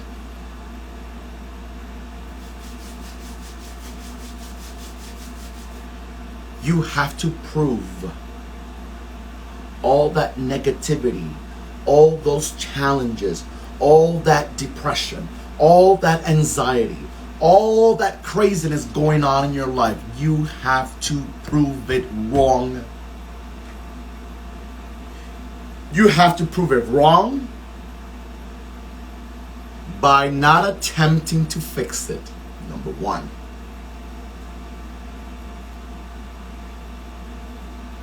You have to prove it wrong by not allowing yourself to stay stuck. Number two. You have to prove it wrong. Number three. By facing the truth of the fact that where you're at, you are not happy.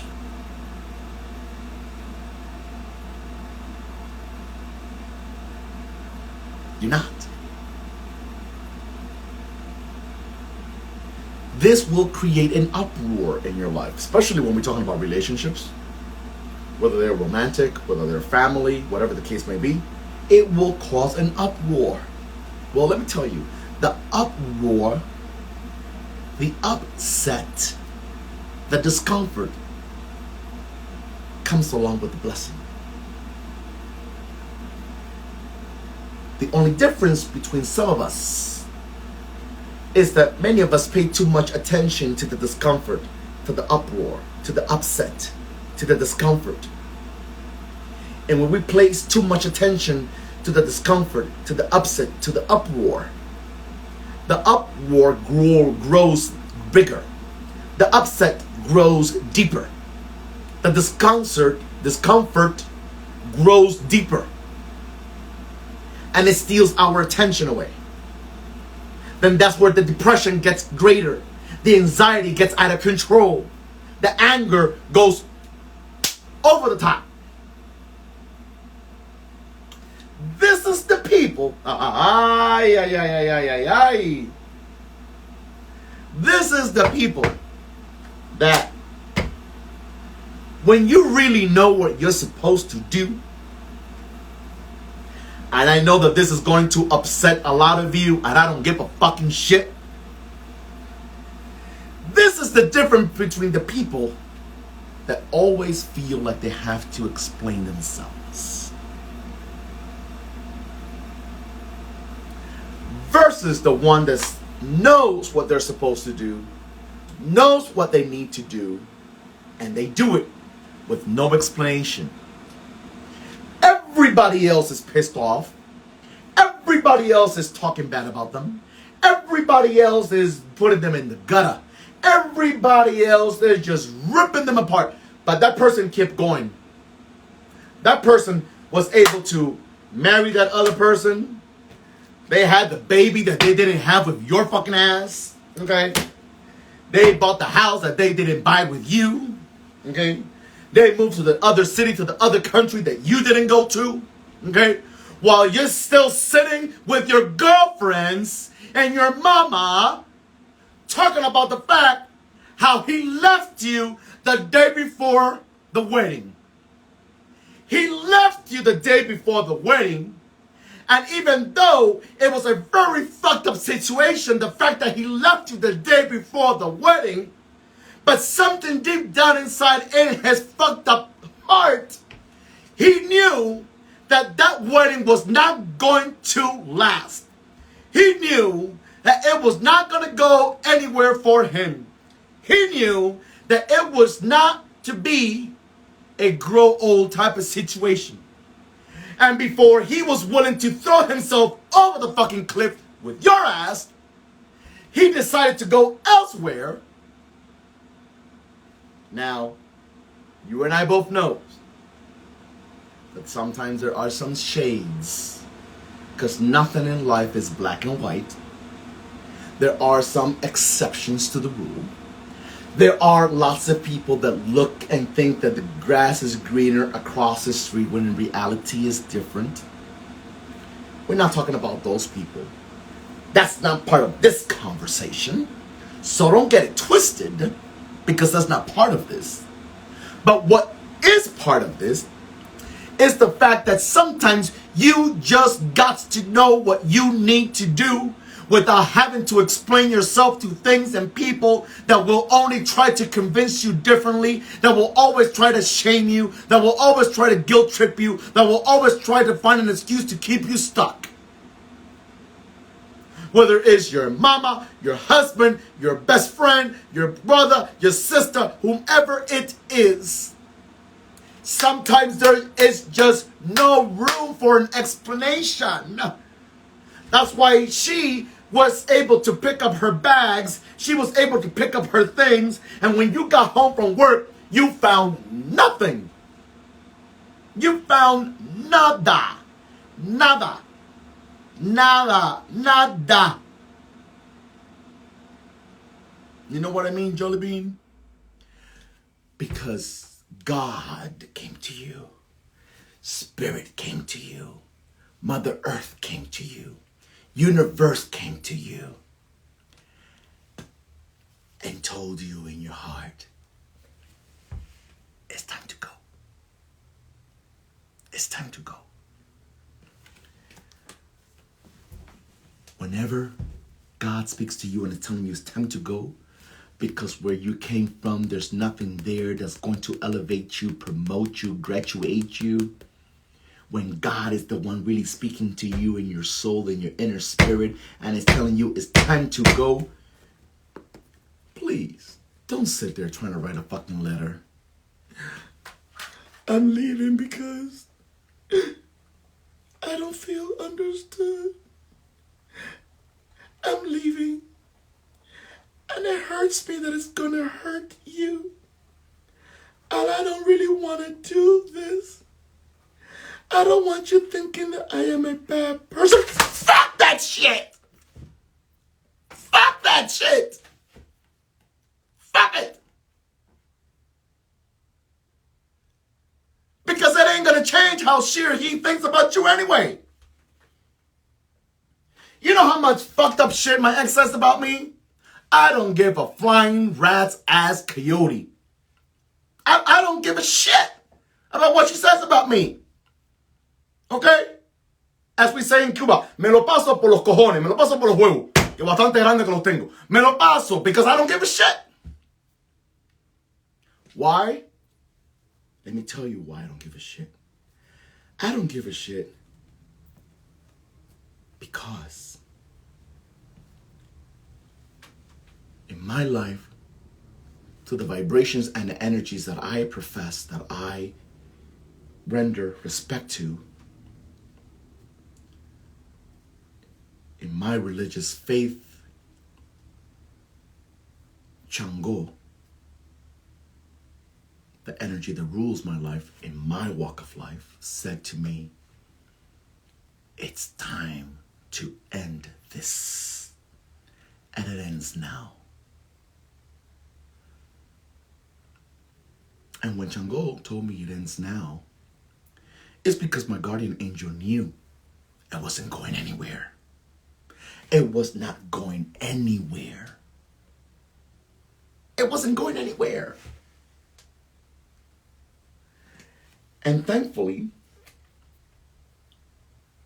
if there's one thing I am, I may be many shit, I may be a lot, but if there's one thing I am obedient to my guardian angel. And with much discomfort and uncertainty and fears too. Yes. All that came to the party. Fear came to the party. Discomfort came to the party. Uncertainty came to the party. But at the end of the day, I said, what? Chango says what? I said, wait, Chango says what? Chango says this is over? As soon as Chango says it was over, I said, se acabó. It's over. Now, needless to say, especially, don't get mad. Don't get mad, some of you all. I don't like generalizations. Don't get mad. But, you know, most women are very emotional. So are us men. We just don't show it. And needless to say, the story out there is not where, you know, the story being told out there is not the one that says he was obedient to what his guardian angel says. The story out there is, you know, he didn't appreciate her. He didn't appreciate this. You know, he just ended it. He just threw her out. I don't give a shit. I don't give a shit. I don't give a rat's ass. Because I was not going to stay living in hell. My Ori and my guardian angel did not want me to continue waking up in motherfucking hell. So I had to get rid of hell, regardless of the consequences that could come attached to getting rid of hell, so that I could really receive the blessings, so that I could really receive my new beginning. All this to say, you know your ass wants to leave. You know your ass wants to end it. You know your ass wants to go elsewhere. You know your ass is tired of your own family. You know your ass is motherfucking tired. But you're paying too goddamn much attention to the consequences, to what you think are the consequences, because you don't know shit. Only God knows something. Everything. Okay? Sometimes you just gotta get crazy. You just gotta get crazy. You gotta do some Britney Spears crazy shit. Britney Spears. Cut it.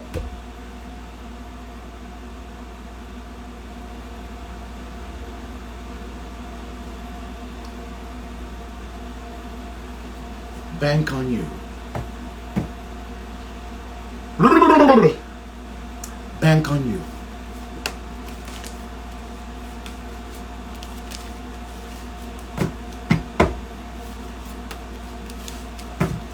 You hear me?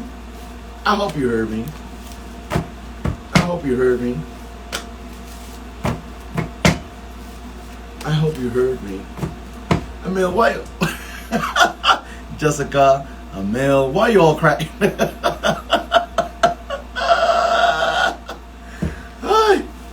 You just gotta do it. Oh, Gemini. Why you made me spend so much time on Gemini? What would I tell you? Cancer. Is Cancer in the house? Cancer. Are you in the house, Cancer?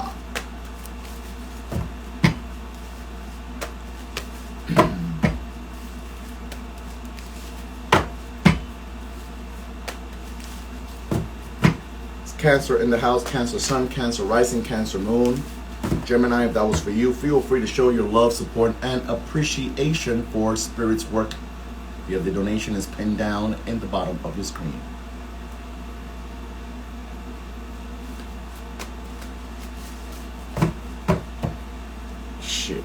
Sometimes, yeah. Sometimes you just gotta get crazy. You just gotta get crazy. I laugh sometimes because it's like each time you hear somebody coming talking about somebody, oh, you know, she crazy, oh, he crazy, oh, she crazy, she this, and you look at whoever they're talking about, you be like, well, they look mighty fine to me. Shit, they look like they're crazy, but they're sure as hell looking like they're doing pretty good over there. Look at you.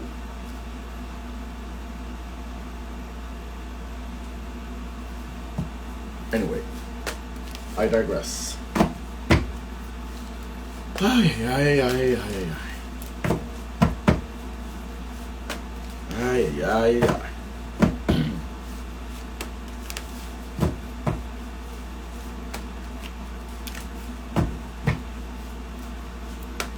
And on that note, there's many styles of crazy. I'm just a crazy that I own. I'm a crazy that I own. I own this crazy. And it works good for me. Know what I mean? Jelly bean. Okay, Cancer. Take a deep breath, Cancer. Take a deep breath. What kind of craziness Cancer is going to throw at me tonight? Because you know how you Cancerians are. Lord, Black Jesus, help me. Help me. Your emotional asses, Lord.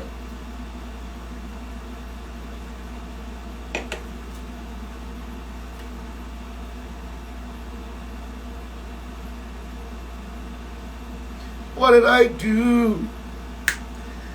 What did I do to deserve this? Ooh.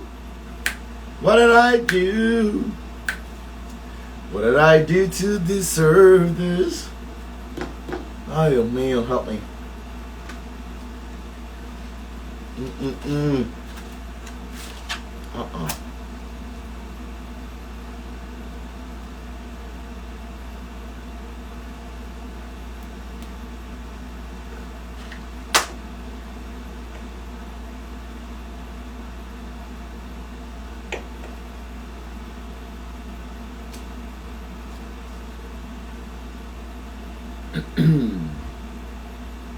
Based on this card, I kid you not, you all are gonna think this is a game. You all are going to think this is a game. But I don't play with Spirit, because when you play with Spirit, Spirit's gonna always play with you, and it's gonna always do a much better job. I don't play with Spirit. The long Spirit's playing with me, because Spirit's gonna always win. So there's no damn gimmick. There's no trick. There's no hidden agenda. But every single one of your asses, I don't care who you are, every single one of you Cancerians, you better take a look at my upcoming ancestral elevation healing ceremony, because your ass needs it. With this devil card and all the crap that you've been dragging for years, and all the emotional imbalance that you've been dragging for years, and all the emotional confusion and upsets that you've been dragging for years, I tell you, it does not only belong to you. Parts of it belongs to your mama. Parts of it belongs to your daddy. The daddy you never knew. The daddy that never showed up. The daddy that never hugged you. The daddy that never walked you down the aisle. The daddy that was never there to meet his grandson. The daddy that never supported you. The daddy that never defended you or protected you when you were molested and raped. The daddy that never protected you against the man that beat your ass. Okay? And there's some cords that need to be fucking cut. There's some cords that need to be cut. Because you don't want to pass this down to your child. You don't want to pass this down to the child you already have. You don't want to pass this down to the child that you will be having. You don't want to pass this down to the next generation. You don't want to continue growing old in this same fuckery, in this same shit, in this same addictive behaviors, with your emotions, with your feelings, with your heart, with your head, with your life, with your finances. So there are some cords to be cut here, Cancer. And there's no time to be playing no goddamn games. Because if you're going to take this seriously tonight, and you're not just here for the fucking show, because it's sure as hell ain't no show, it's time for you to start taking your life seriously. Seriously on your account, not on someone else's. Seriously, on your account. On your account, not someone else's. You've been living off of someone else's account. It's time for you to start doing things on your account. The way you want to do it. The way you deserve for it to be done. The way you've always deserved for it to be done. Because your inner spirit still remembers when your mother abandoned you. And if she didn't abandon you physically, even though you grew up with her, she abandoned you emotionally because she was abandoned herself. And it's time to cut that cord. Because this is why you end up with emotionally abusive people in your life. Whether they're friends, whether they're romantic partners, whether they're workplaces that abuse your trust, that abuse your good heart, that abuse your willingness and take advantage of you. And that shit needs to stop. So what are you going to fucking do about it? Are you going to let another year just go by and go by and go by, and the next year and the next year and the next year, it gets better for 6 months, it gets better for 21 days, it gets better for 2 or 3 moons, and then it goes back to the same shit you used to do and know? This is ancestral. These addictions that the devil's card speaks about, they are ancestral. They're not only yours. They became yours because you were the next runner-up. But they're not supposed to stay with you. There are many nights where you just have succumbed to the idea or the belief that the way your life is now is just the way it should be.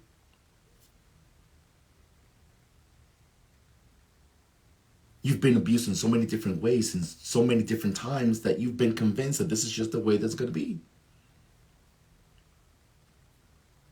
And that's probably perhaps why things don't ever get better. And if they get better halfway. And if they do get better, they get better for a certain tiny little period. But there's no longevity. There's no longevity in your happiness. There's no longevity in your joy. You're missing the joy. Your life and your smile. You are the life of the party, but you're fucked up when you go to bed. You're a great co-worker, you're a great best friend, but you're a horrible romantic partner. You heard me. You fucking heard me. You're a great human being in many different settings, but you're horrible with yourself and to yourself. That's an ancestral pattern that needs to be broken. And if you were here for the beginning of this live, or if you weren't, you need to go back and watch the beginning of this live. The theme is, it starts with me. No one can do it with you. It starts with you. No one can do it for you, hon. No one. And guess what? No one will. Why? Because it's no one's responsibility. It's really no one's responsibility.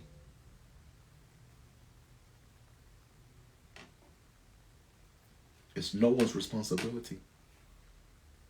So you better wake the fuck up. Because you really don't have any time to waste. You don't have any time to waste. You know, there are stories. I don't know who this message is for, but whoever you are, you know who you are and the spirit knows who you are. There are stories about your family that you still don't know yet. There are stories, there are things that your inner spirit knows there's more to, but your mother has never had the guts to speak about it. She's never had the guts to confront her truth. She's never had the guts to spill all the beans. She's never had the guts to tell you the truth that you deserve to know. The interesting part about that is that her mother did the same thing to her. So it's a pattern. And my mom would be, oh Lord, baby, glad Jesus. Let me tell you something. It's time to break that pattern. It's time to break that chain. Because it's intoxicating your life. This is why I said, don't think it's a gimmick. Don't think it's some kind of mind game. Don't think this is I'm trying to entice you, to get you to, oh, he's just trying to, get people to join the ancestral healing. I don't give a shit whether you're part of it or not. Okay? Because if you're not part of it, somebody else is going to be part of it anyway. I don't give a shit. It's more work for me and more burden for me. But anyway, I don't give a shit. But you need to give a shit about you. The same way you invest in so many other different things, the same way you invest in so many other different people, the same way you invest in so many different things that don't invest back into you. Perhaps then you should fucking consider doing your spiritual work. You're doing your ancestral work.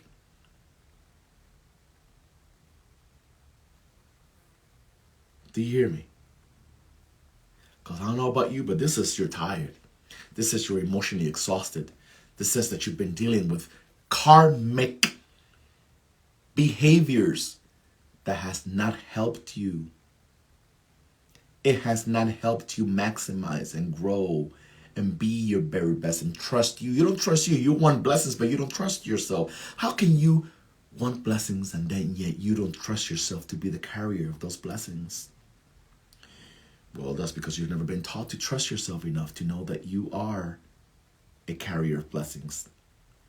You've carried the burdens, you've carried the pain, you've carried the cries, you've carried the abuse, you've carried the lies, you've carried the conditioning, you've carried so many negative things, but you also carry, beneath all that, there are also hidden blessings. Beneath all that, there are also hidden blessings. Hidden blessings, baby. But you're going to have to lean in. You're going to have to dig deep. This is continuous work. Continuous work is the ongoing work. And you deserve that.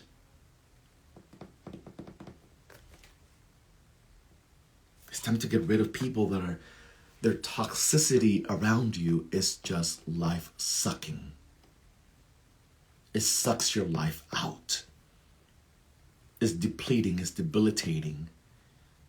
Sometimes it's your own mama. Sometimes it's your best friend. Sometimes it's, the person that you just met 2 weeks ago that seemed cool and they're all right, they're a good human being. You know they're not a bad human being, but Lord, in the name of the baby black Jesus, everything that walks with them is just like, oh. But you attracted them. We can sit here and talk about them, but what about you? Your ass was the one that attracted them. Your ass was the one that attracted that friend. Your ass is the one that attracted that person. So let's talk about you and about the work you need to do so you don't continue to carry the weight of the world on top of your shoulders. Whoever you are tonight, Cancer, this talks about a lot of different things, and we cannot always exhaust all of the things. But let me tell you something. This tonight speaks a lot, especially because we're speaking to Cancer. It talks a lot about mother wounds, because Cancer is the mother. If you didn't know, Cancer is the mother. Cancer is the home. Fix your home environment. Fix your home environment. But your home is also your body. Your body is the home. You've hidden yourself behind your weight. You've hidden yourself behind your appearance. It's time to release. It's time to release. Do you hear me? Let's do the work. Let's do the work. Got no time to waste. Cancer, if that was for you, feel free to show your love, support, and your appreciation for Spirit's work via the donation. It's pinned down at the bottom of the screen. Leo, are there any Leorians in the house? Leo Sun, Leo Rising, Leo Moon. Are you in the house? I kid you not, Cancer. Look into the Ancestral Elevation Healing Ceremony. Click the link in my bio. click the link in my bio. Okay? And for those of you, but I did it last year, it don't matter. It don't matter. This is not a one-time deals type of shit. You all want quick fixes. It ain't like that. Leo's sun, Leo rising, Leo moon. A lot of Leorians in the house tonight. A lot of Leos in the house. Vamos a ver. Ay, vamos a ver si son verdad. Siete potencias africanas que vienen a trabajar. Vamos a ver, vamos a ver si son verdad. Ay, yo viene pa' vencer, yo no viene pa' jugar. Vamos a ver, vamos a ver si son verdad. Okay, Leo. Exactly. Your enlightened soul, just different levels. Leo, Sun, and Stellium. Lord, baby, black Jesus. Nombre de Dios. Lord. Listen, Island. The answer is no. The answer is no. Ay, ay. Leo.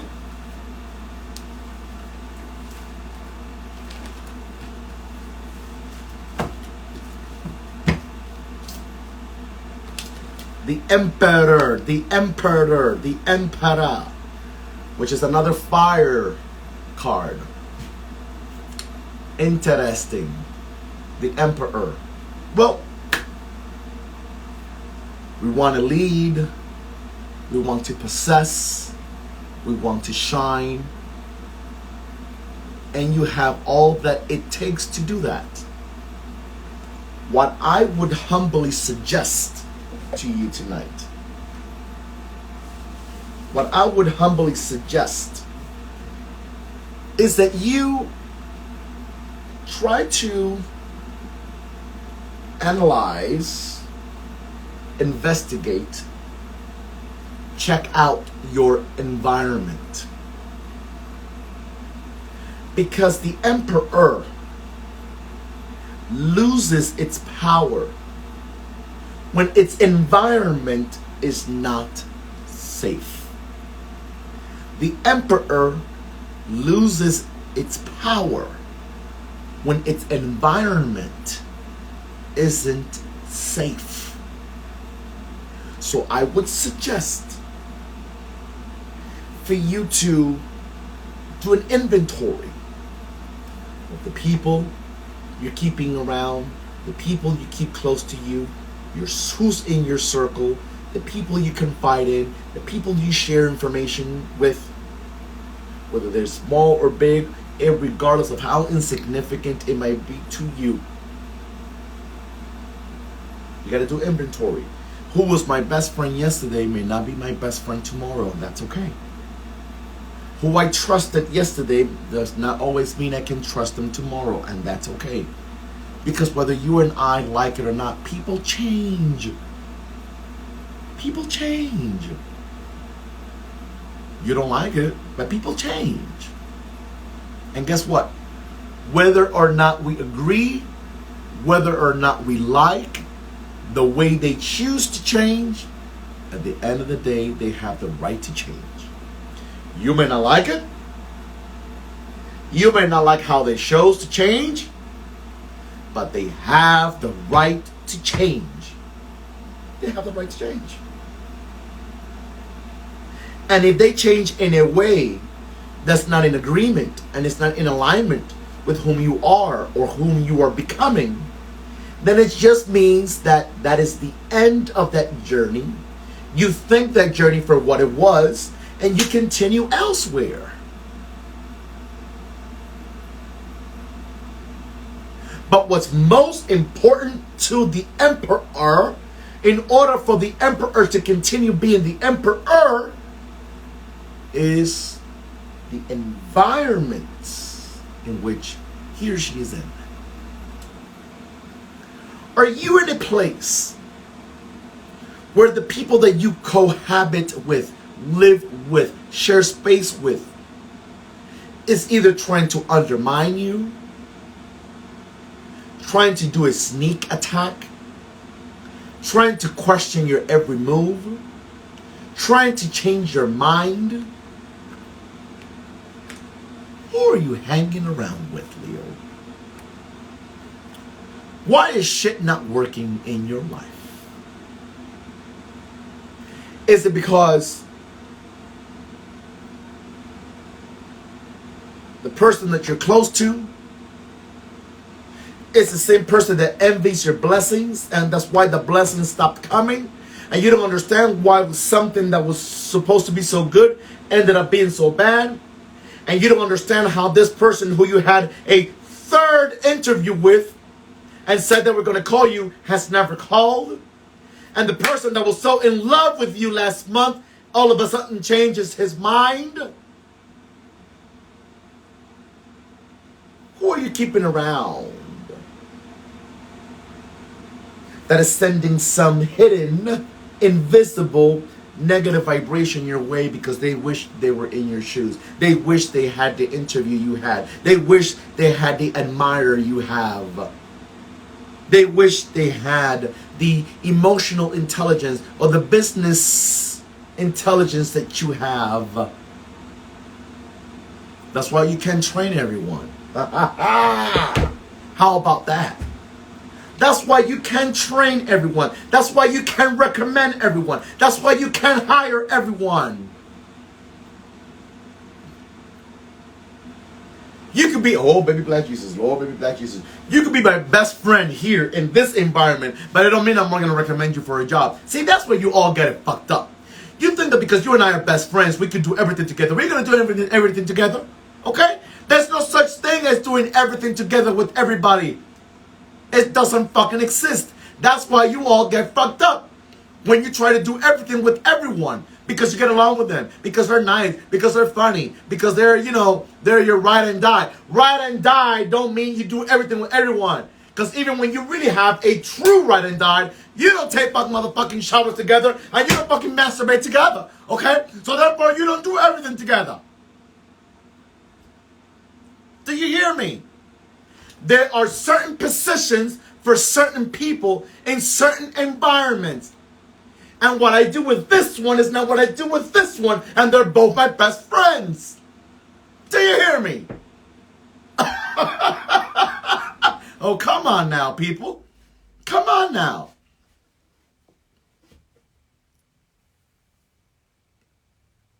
Everything ain't for everybody.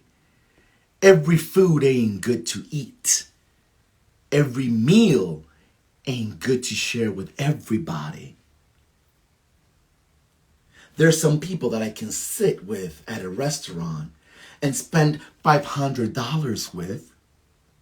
But there are other people that I cannot take to the $500 restaurant because they're going to be envious of the fact that they can't sit always at a $500 a plate restaurant. Do you hear me? Everybody ain't invited to the same party, baby. Do you hear me? Just the truth. You may not like the rawness, but it's the truth.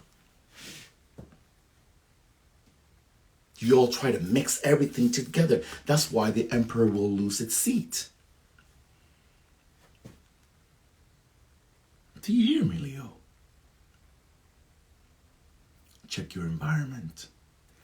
Check your environment. Because you might have a so-called wolf in your circle that's dressed up as the best friend. Do you hear me? And you want to know the killer here? The killer here, this is the hardest part. This is the hardest part, I know. But let me tell you, sometimes your enemy is your own son and your own daughter. Okay? Sometimes the enemy It's not just your coworker. It's not just your neighbor across the street. Sometimes it's your own son and your own daughter, your own blood. And you have to learn to stay away from your own blood. Sometimes you have to learn how to stay away from your own blood. You hear me? Because your own blood will kill you. Your own blood will kill you. ¿Tú crees que después de tanto nadar se va a venir a uno a morir en la orilla?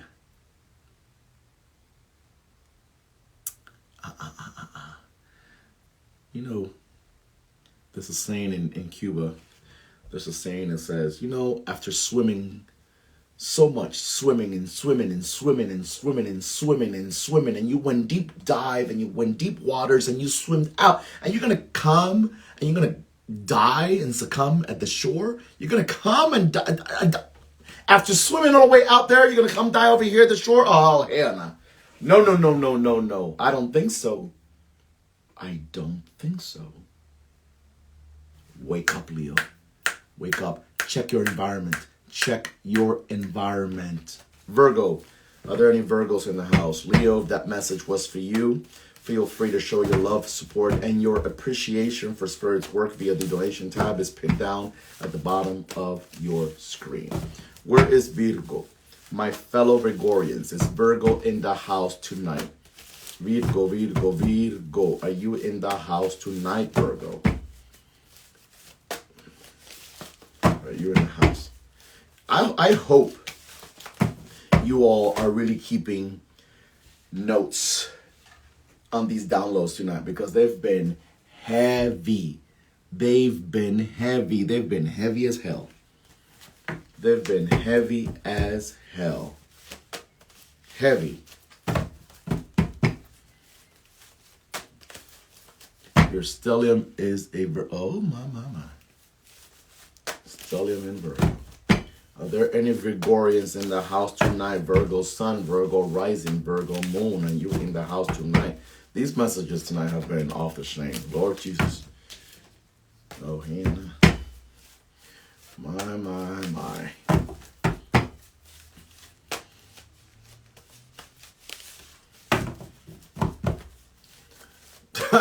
I can promise you that. Sorry.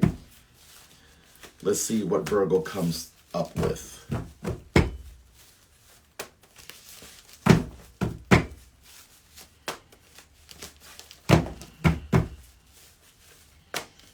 Ay.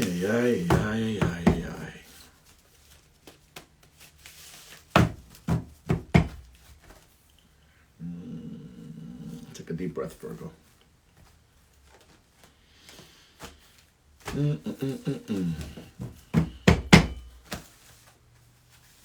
God, I miss my music, but you know, can't play music here because copyright bullshit, and Instagram be trying to block you and strike you, and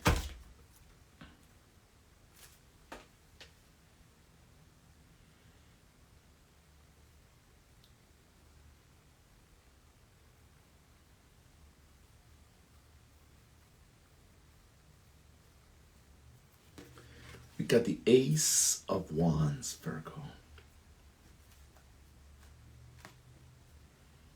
The Ace of Wands.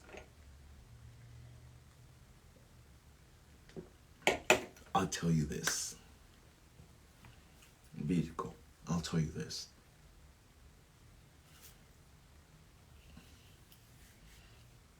Try your best to not share your ideas until they are fastened and secure and safe within your reach.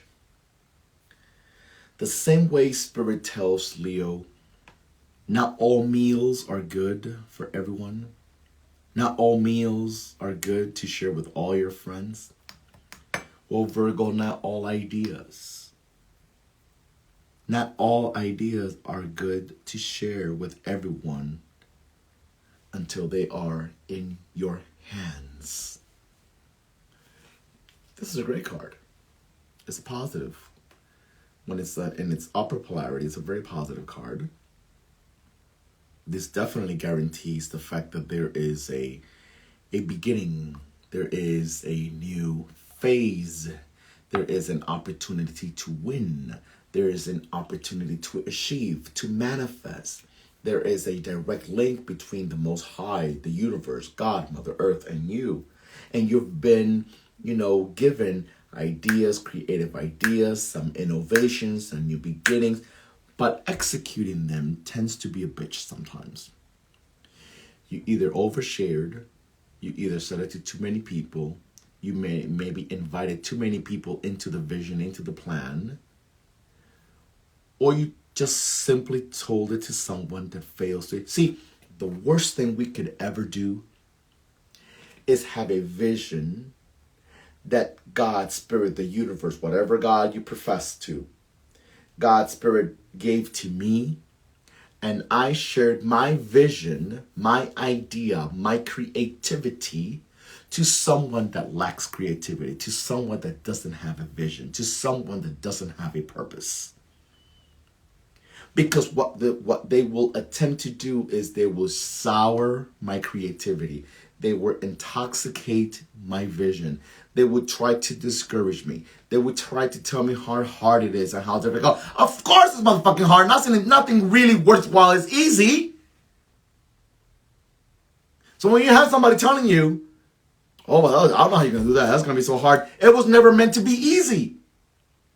I don't need you fucking telling me how hard it's going to be. That's not what I need in terms of support. So don't overshare and don't tell it to too many people. And definitely don't tell it to the wrong person. On another note, Ace of Wands. Now, Virgos, you all, not me, but you all, I tell you, Virgo's the sign of the whore, so you all know how you all can be.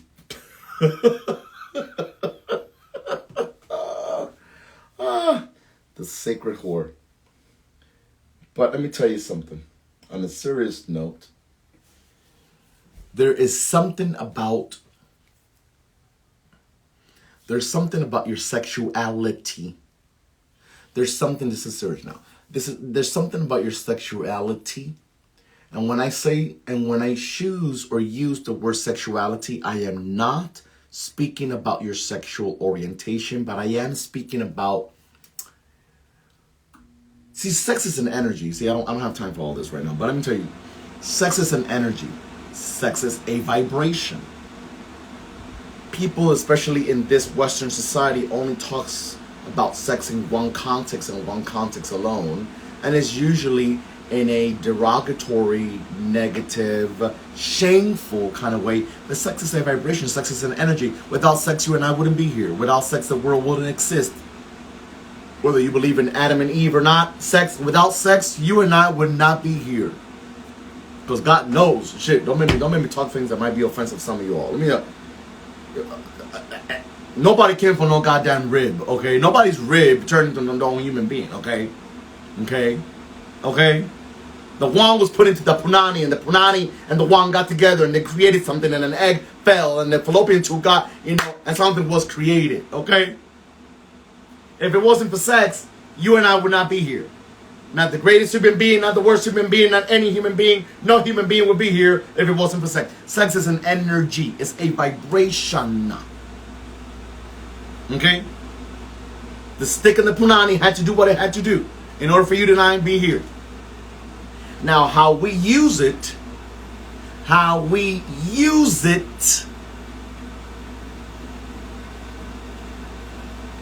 is where the magic is. It's about how we use it. So there's something going on with your sexual vibration, with your sacral energy, with your sacral chakra.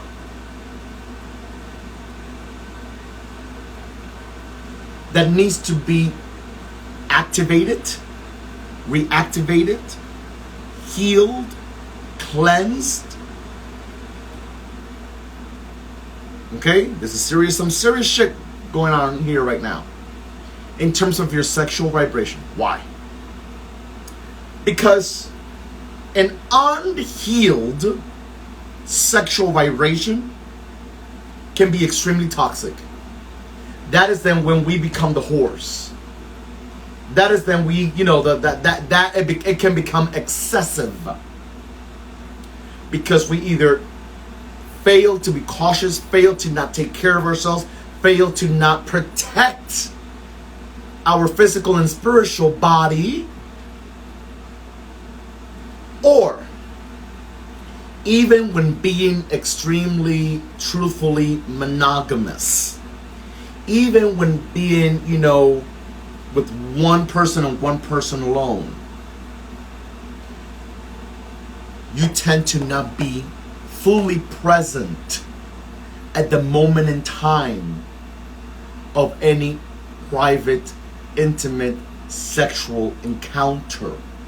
Or only parts of you show up. Half of you show up, and the other half is the defensive, the controlling, the fearful, the hurt. Because there could be a history, or there could be a her story of trauma in your sacral energy, in your sexual energy. Trauma from the most extreme to the what appears to be not extreme, but then yet is still severe, still deep. The extreme being violation, molestation, rape. As far back as you remember, maybe it's repressed. To being in relationship where your partner, especially if you're a woman, where the man in the relationship that you were in your past was very sexual, very controlling. Okay? And therefore it kind of shuts you down. Listen to what I'm about to lay in your heart. It shut you down in the very same area where you're supposed to express yourself safely in. So you're fully present at work. You're fully present in the business. You're fully present for your friend. You're fully present for the family. You're very creative. You're very strategic. You plan. You organize. But you fail to be present intimately. Or you become very controlling intimately. So during this particular time period of your life, there is a sexual, sacral, intimate healing going on, or should be going on, in many different ways, whether you're truthfully saving yourself for the right person, or you're trying to reconnect and reignite the passion that you always had, which was shut down or turned off by the wrong person. Do you hear me? Because this right here is the phallic. Okay?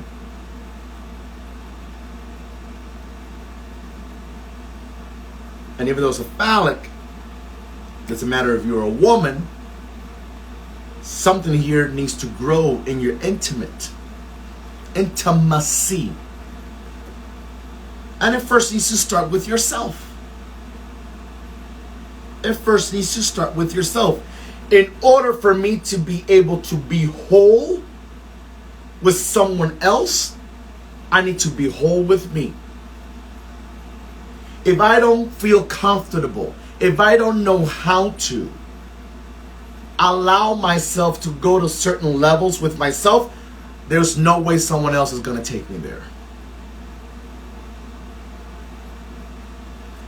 So there's some sexual trauma, sacral energy healing that needs to go on in your life.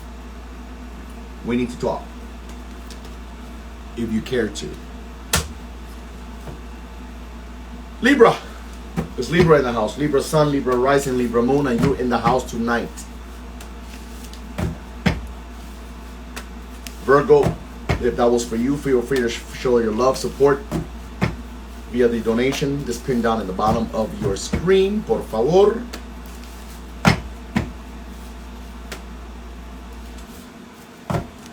And to add this last piece to Virgo, we use the word sex, we use the word sexual, we use the word sexuality, we use the word intimacy. But let me tell you something else. There's one thing that Virgo should not miss out on in life. No one, to be honest with you, no one, absolutely no one should miss out on it. But because we're speaking to Virgo, you should not miss out on pleasure. And you can be strategic, and or if you are in a serious monogamous relationship with somebody, you can't control that area either. You can be strategically controlling, the ins and outs and of intimacy. That's not something that you control. It's something that you give in, something that you surrender to, something that you allow it for it to flourish. Because Virgos, perfectionism, organization, planning, this and that. You can't. Well, in order for me to be able to climb, you need to be able. Listen, that's a conversation for another time, okay? Sit with your partner and tell her what you like, or tell him what you like and how you like it and whatever. These are conversations that every relationship should have. But shit, you're trying to control shit in the moment. The fuck you trying to control shit in the moment? You can't do that. Allow things to flow. Allow things to flow. Libra sun, Libra rising, Libra moon. Are you in the house tonight? Ay, Dios mío. Trying to control shit in the moment. Like, seriously, Lord, baby, bless you. So, I wasn't happy. The whole night was perfect, but, he touched the wrong nipple. Lord, Jesus Christ, I tell you. Anyway, whatever. Libra.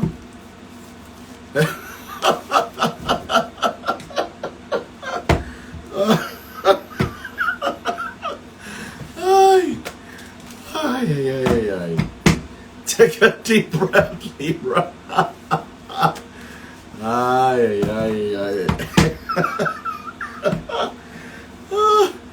I tell you. I'm seriously wicked.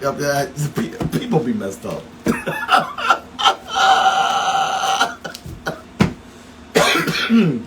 How do we heal that? It depends. It really depends on your specific situation, which I don't know what it is. But nobody be mad about the wrong nipple. You'd be surprised, girl. You'd be surprised. Oh, well, it's the left one. Well, fuck. The right one was closer. What the hell? Shit. Anyway,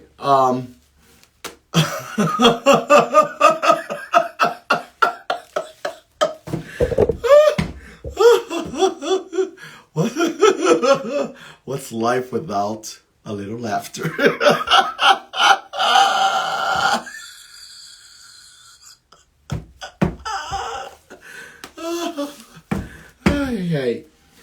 How do you heal that? That it really depends on your specific situation. Usually wherever healing is needed is because there is a memory. There's a memory in that. People are cracking up and you all making me crack up. I'm trying to answer a serious question here. There is a negative memory is what I was trying to say. Whether it's subconscious or unconscious, conscious or unconscious, there is a negative memory attached to that. So sometimes it's a matter of having a reading or having a hypnosis or going through a specific kind of modality that will give you permission to tap into that, unless you already know. Unless you already know, I know where it comes from, this happened to me, and since the moment that this and this and that occurred to me, I just shut down, or I control this, or I stop that, or I don't allow this, or I don't allow that, or it's hard for me to open here and open up, whatever the case may be. Okay? And it needs support. It needs spiritual support, but it also needs cognitive support. I am big on not always putting all the burden and responsibility on the spiritual and religious, because it's not a one-part solution. Okay, it's not a one-part solution. Okay, Barbaya. Libra, take a deep breath, Libra. Wait, was that Libra? I don't know you all, maybe. Yeah, okay. Libra, we're going to Libra now. We're going to Libra. Okay, Libra, we got the Eight of Wands. Sagittarius card here. Eight of Wands. Well, let me tell you something. Eight of Wands tonight, Libra, especially because we are in your season, is telling you that you might start to feel that things are moving too quickly, things are moving too fast, or the complete opposite. Things are not moving at all. They're not moving fast enough for you, okay? But trust and believe, Spirit says, not me. Spirit says that even though there are areas where they might feel a little stuck, they might feel a little,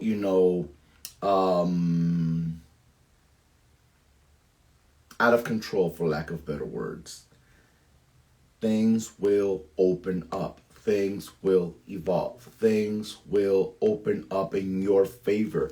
The problem here, from where I see, Spirit says, is that you have to control a couple of things. Number one, your negative thinking. There's a lot of negative thoughts, a lot of negative words, a lot of negativity in your mind. Number two, your impulses. Eight of Wands, your impulses. You are being a little too impulsive, okay? You could be very impulsive with your decisions. You're very impulsive with how you're coming across. Very impulsive with yourself. You're maybe pushing yourself a little too hard. You're maybe not being patient enough with yourself, with the process of how certain things should go, with the process of how certain things should be, So therefore, this is the perfect time period for you to be able to be like, okay, let me tone it down a little. Instead of judging myself, criticizing myself, blaming myself, shaming myself, let me see where is it that I need to support me in. Let me see where is it that I'm supposed to support me in, and let me be patient with myself, because with the Eight of Wands, things are moving really fast in your mind. Things are really going fast in your brain, and it's causing anxiety. It's causing a little desperation. It's causing a lot. Okay? There could be some things going on in your life with a Sagittarian, family member, significant other, friend, boss, co-worker, somebody.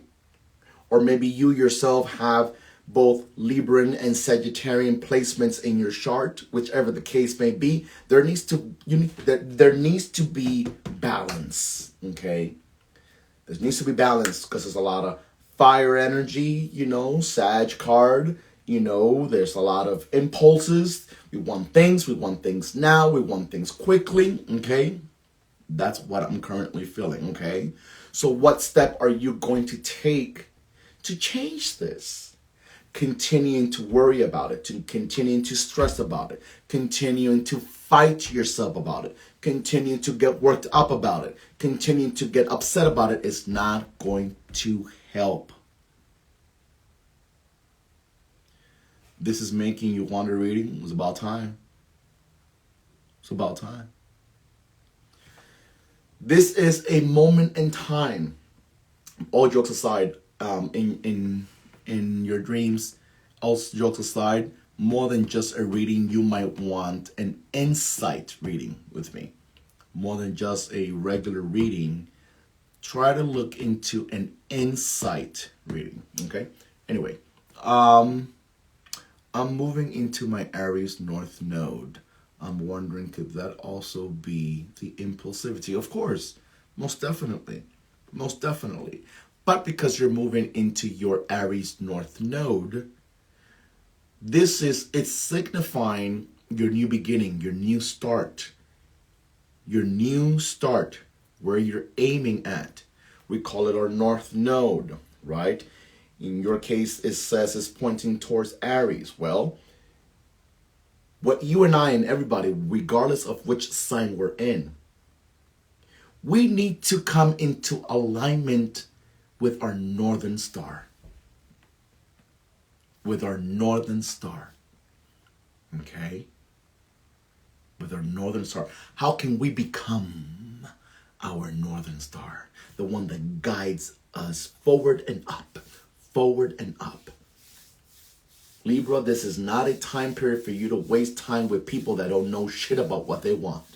This is not the time for you to be revisiting shit that was never fixed yesterday with old people that are not truthfully invested or interested in fixing things. They just want to keep things as is because it's convenient for them. But it ain't convenient for you. And it ain't just about them. Did you hear me? Don't waste your time. Another thing that I will tell you, Libra, they are business ideas, business things that you either lost your way with, left alone, dropped, forgot, became uninspired. Life got in the way. Well, let me tell you something. It's time to get back to it. It's time to get back into it. It's time to get back into it. Get back into it with a different strategic plan, with a different vision, with a different goal. Okay? Stop wasting your time. Stop waiting for the right moment. The right moment is now, girl. The right moment is now. I was going to say something else, but I don't use that word. That was Spirit trying to talk through me. I use that word maybe in private settings with people that I know, but not openly. Anyway, it's like I heard spirits. It must be one of your ancestors. It wasn't. I swear to God, it wasn't me. But I heard an ancestor saying, what are you all waiting for? It's time to get it now, bitch. It's time to get it now. Because it starts with me as the theme of our night says. Like, seriously. You got discouraged. Things didn't work. You didn't have the right support.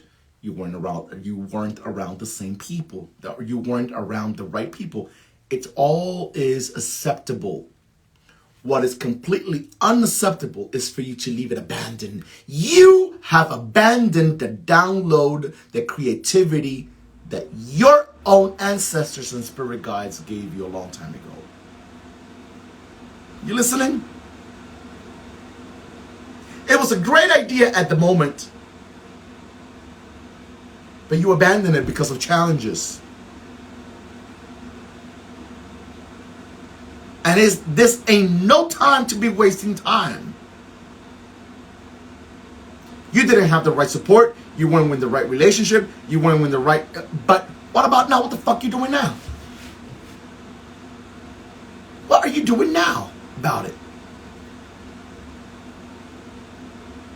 For some of you, it's an actual brick and mortar, storefront.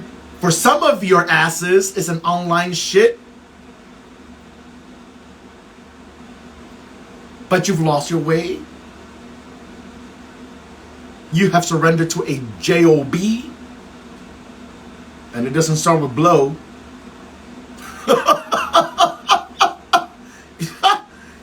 Seriously. You need to get back to it. That online business. Where's your logo? Where's your website? Where are the colors? How are you promoting it? Where's the marketing?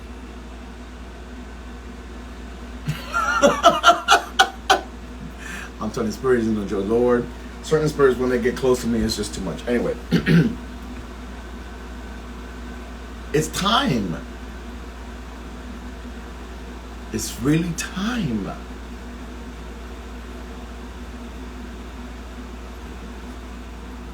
And let me tell you something, Libra. Spirit truthfully needs you to know tonight. Spirit needs you to know that Spirit sees you. Spirit needs you to know that Spirit truthfully sees you.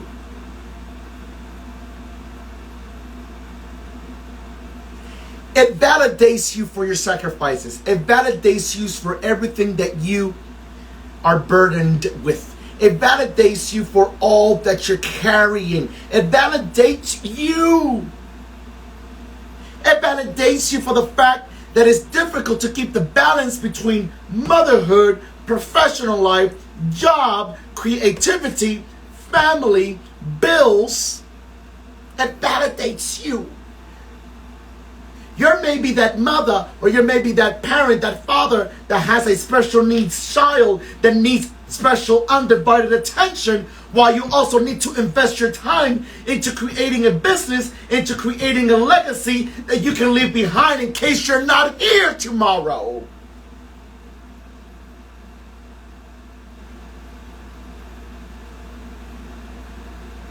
Do you hear me?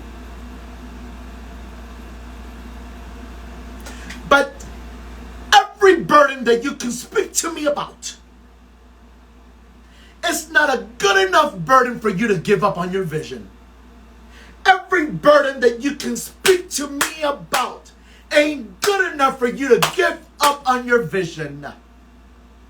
Do you hear me? Do you hear me? And maybe you, and I'm playing right now, you know what I'm playing, you know what I'm not playing, and I'm not joking right now. This is no gimmick, this is no agenda. But maybe you two have, for all I know, I'm not saying Spirit, let me make this very clear.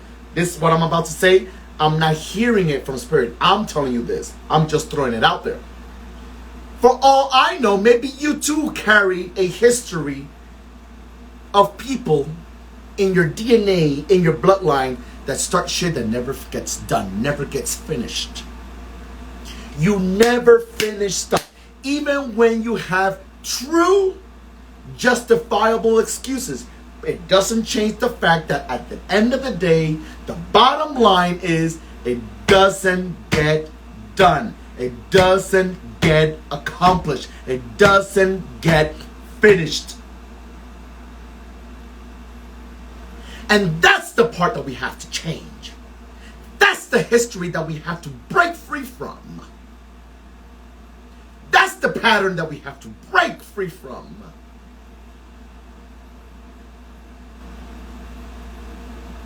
Because it's time for you. Listen to me. There's an ancestor, there's a grandmother that's screaming loud and clear here tonight. To you, Libra, and to everyone else whose shoe this fits. We need to be able to break free from that historic pattern of never finishing things we start. Spirit sees the pain that you feel when other people run off with ideas that they're not even half as good as yours. Or they were originally your ideas, but someone else flew with them.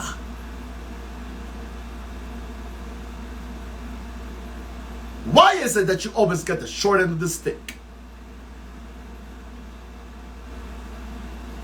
Why is it that things have to be the most difficult? Why is it that you are the one that has to feel forgotten, ignored, passed on, pushed to the side? I sit here tonight on this 3rd day of October, on the eve night of what we in my Afro-Cuban community, we celebrate the day of Orula, Orumila, Ifa, on the 4th of October, which is tomorrow. Let me tell you something. Why is it? Why is it that you are the one that has to be passed on, overlooked? Why is it it's always 10 times more difficult for you than to the person that's less qualified? One very clear and important answer to that is the fact that though less qualified, some of those less qualified people are more persistent than your own ass. They're more persistent than you. They're more consistent than you. They're more determined than you.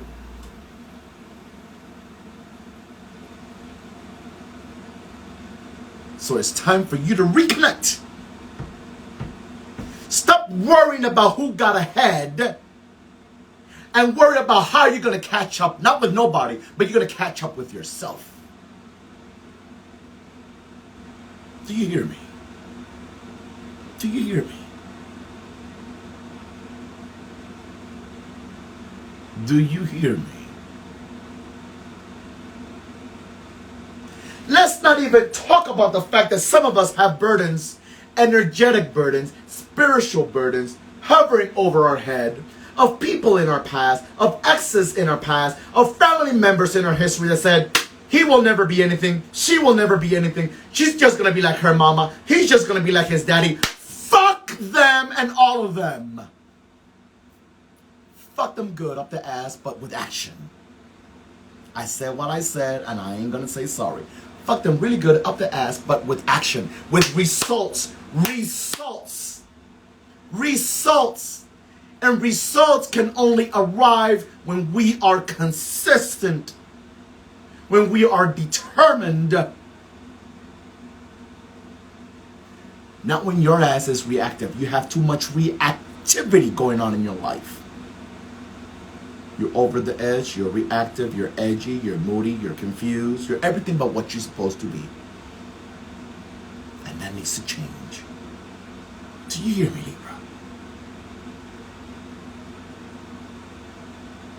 It's not too late. But it starts with me. It starts with me. Not with them. It starts with me. What you gonna do about it, baby? Are you gonna sit there and just feel sorry for yourself and let every other negative voice in your head overcome, prevail, win? Or are you gonna prove them motherfuckers wrong by showing results? How far can your excuses take you? How far can your excuses take you? It starts with me. It don't matter what I've been through. It don't matter how I've been through it. It don't matter how many times I've fallen. It starts with me. Over and over and over and over and over and over again. It starts with me. It starts with me. Cuando yo era chiquitico, todos me dan con el pie. Deja que yo sea grande. Allá me sabré defender. Como yo soy chiquitico, todos me dan con el pie. Ay, deja que yo sea grande. Ay, ya me sabré defender. It says, once I was small. And because I was small, everyone used to kick me. Kick me, kick me, kick me, kick me, kick me to the side. Kick me. Oh, but wait until I grow. Just wait until I grow. I will know how to defend myself. Como yo soy chiquitico, Ay, todos me dan con el pie. Deja que yo sea grande. Allá me sabré defender. Well, until I grow. Wait until I grow. I need you to grow. I need you to grow emotionally. I need you to grow mentally. I need you to grow spiritually. I need you to grow intellectually. See, you want big things. But if you want big things, you can't continue to speak small languages. Ha ha! Did you hear me? That's mine. I ain't hear that nowhere. That's mine. If you're going to repeat that, you're going to post that, tag me, because that shit is mine. That's a tweetable right there. You want big things. But if you want big things, you can't continue to speak small languages. You can't continue to speak a small language when you're aiming big, baby. Okay? Libra, if that was for you, show your support, love, and your appreciation for Spirit's work by way of the donation tab is pinned down at the bottom of the screen. I used to use Cash App, but unfortunately, about 2 years ago, I was blocked in Cash App. It decided to block me. I think because it was, they've felt it was used for business and blah, blah, blah, and whatever the reasons were, there was blocked. So I know, bottom line is I don't have Cash App. I have Venmo, I have PayPal, I have Zelle, and it's all pinned down at the bottom of your screen. Who's next, Lord? You all have me going on fire here. I forgot who's next, Lord, I tell you. Scorpio. Scorpio's next. Scorpios. Are there any scorpions here? Scorpio, sun, Scorpio rising, Scorpio moon. Scorpio. Scorpio.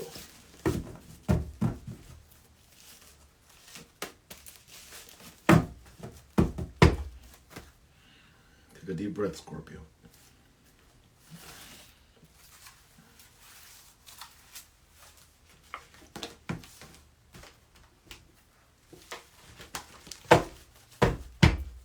Spirit didn't come to play tonight. King of Wands, Scorpio. King of Wands, Scorpio. I wonder, Scorpio, who's a Leo in your life? Who are you dealing with? And if you're not dealing with, keep your eyes open, because you're going to deal with a Leo. Either professionally, intimately, romantically, whichever the case may be. Who is the Leo in your life?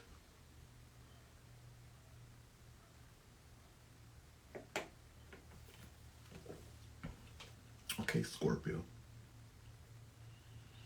King of Wands.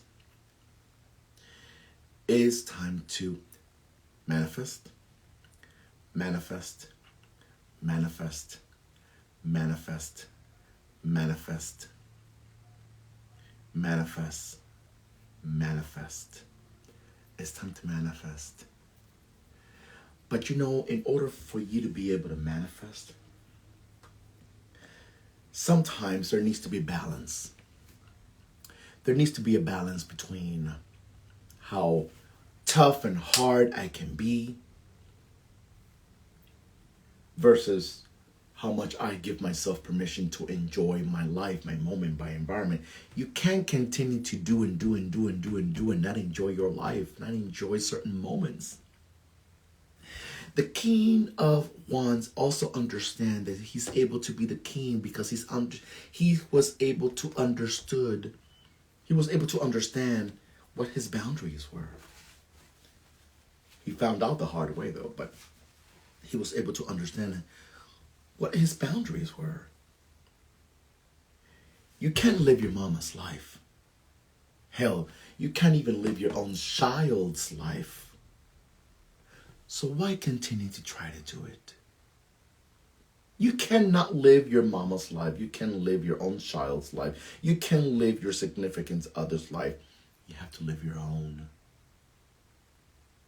You have to live your own.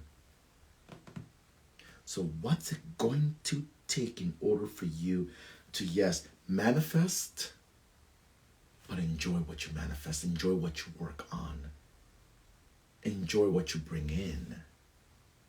Or are you letting other people do it? Are you letting other people enjoy your work, enjoy your sacrifices, enjoy your sweat? It doesn't work like that. There needs to be boundaries, renewed boundaries in your life. Renewed boundaries in your life, This is a card that calls for responsibility. Responsibility over your choices, responsibility over your actions, responsibility over your life. This is card responsibility, King of Wands, responsibility. By way of responsibility, you become the manifester. By way of responsibility, you get to truthfully enjoy your fruits, your hard-earned work, your hard-earned work.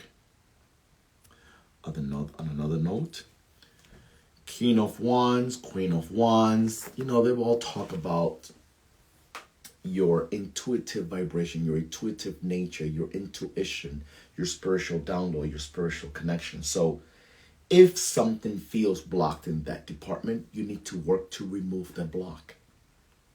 You need to work in removing what's standing in the way of you becoming one with your intuitive downloads and vibration. Okay, this is the moment in time for it, Scorpio. Moment in time for it. There are things in your life right now that seems challenging, and especially if you are a parent. If you are a parent and you're dealing with co-parenting issues, you need support. You need support. You need guidance. Needless to say, I am more than open and willing to be that support for you. If you find a connection with me, and if you don't, do it with whomever, but don't try to do this by yourself. Don't try to do it by yourself. Because sometimes the wars that do show up in your life, they are heavy duty. They are loaded. Okay?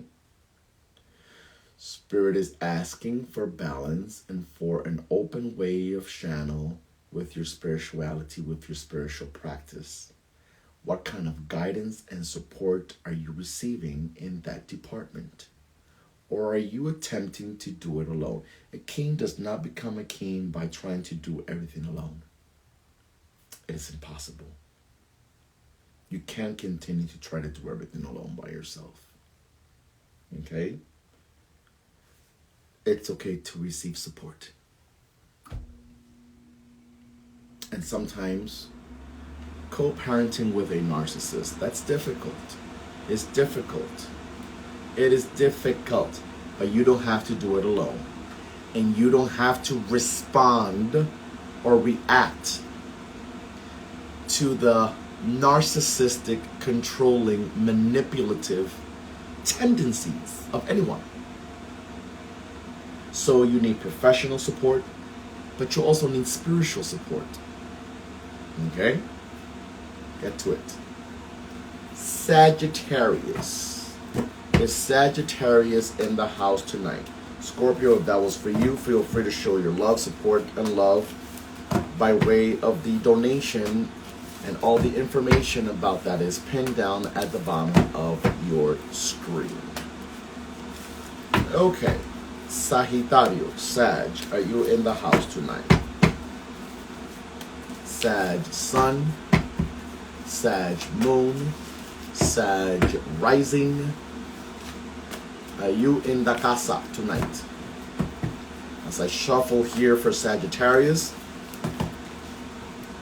you don't want to miss this year's Ancestral Elevation Healing Ceremony. It's going to be on November the 4th.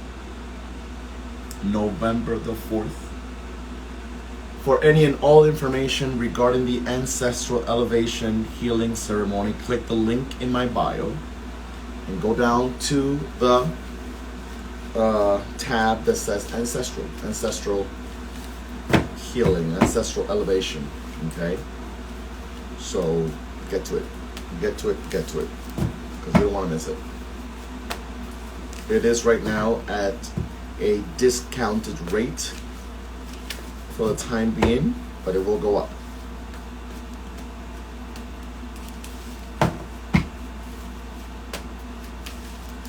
Okay, Sag. Take a deep breath, Sagittario.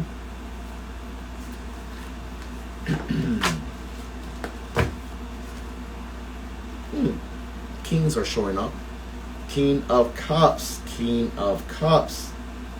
It's so funny.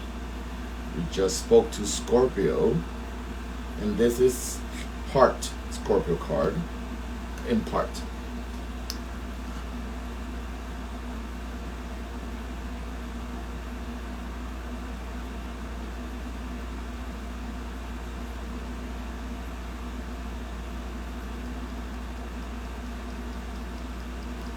I don't remember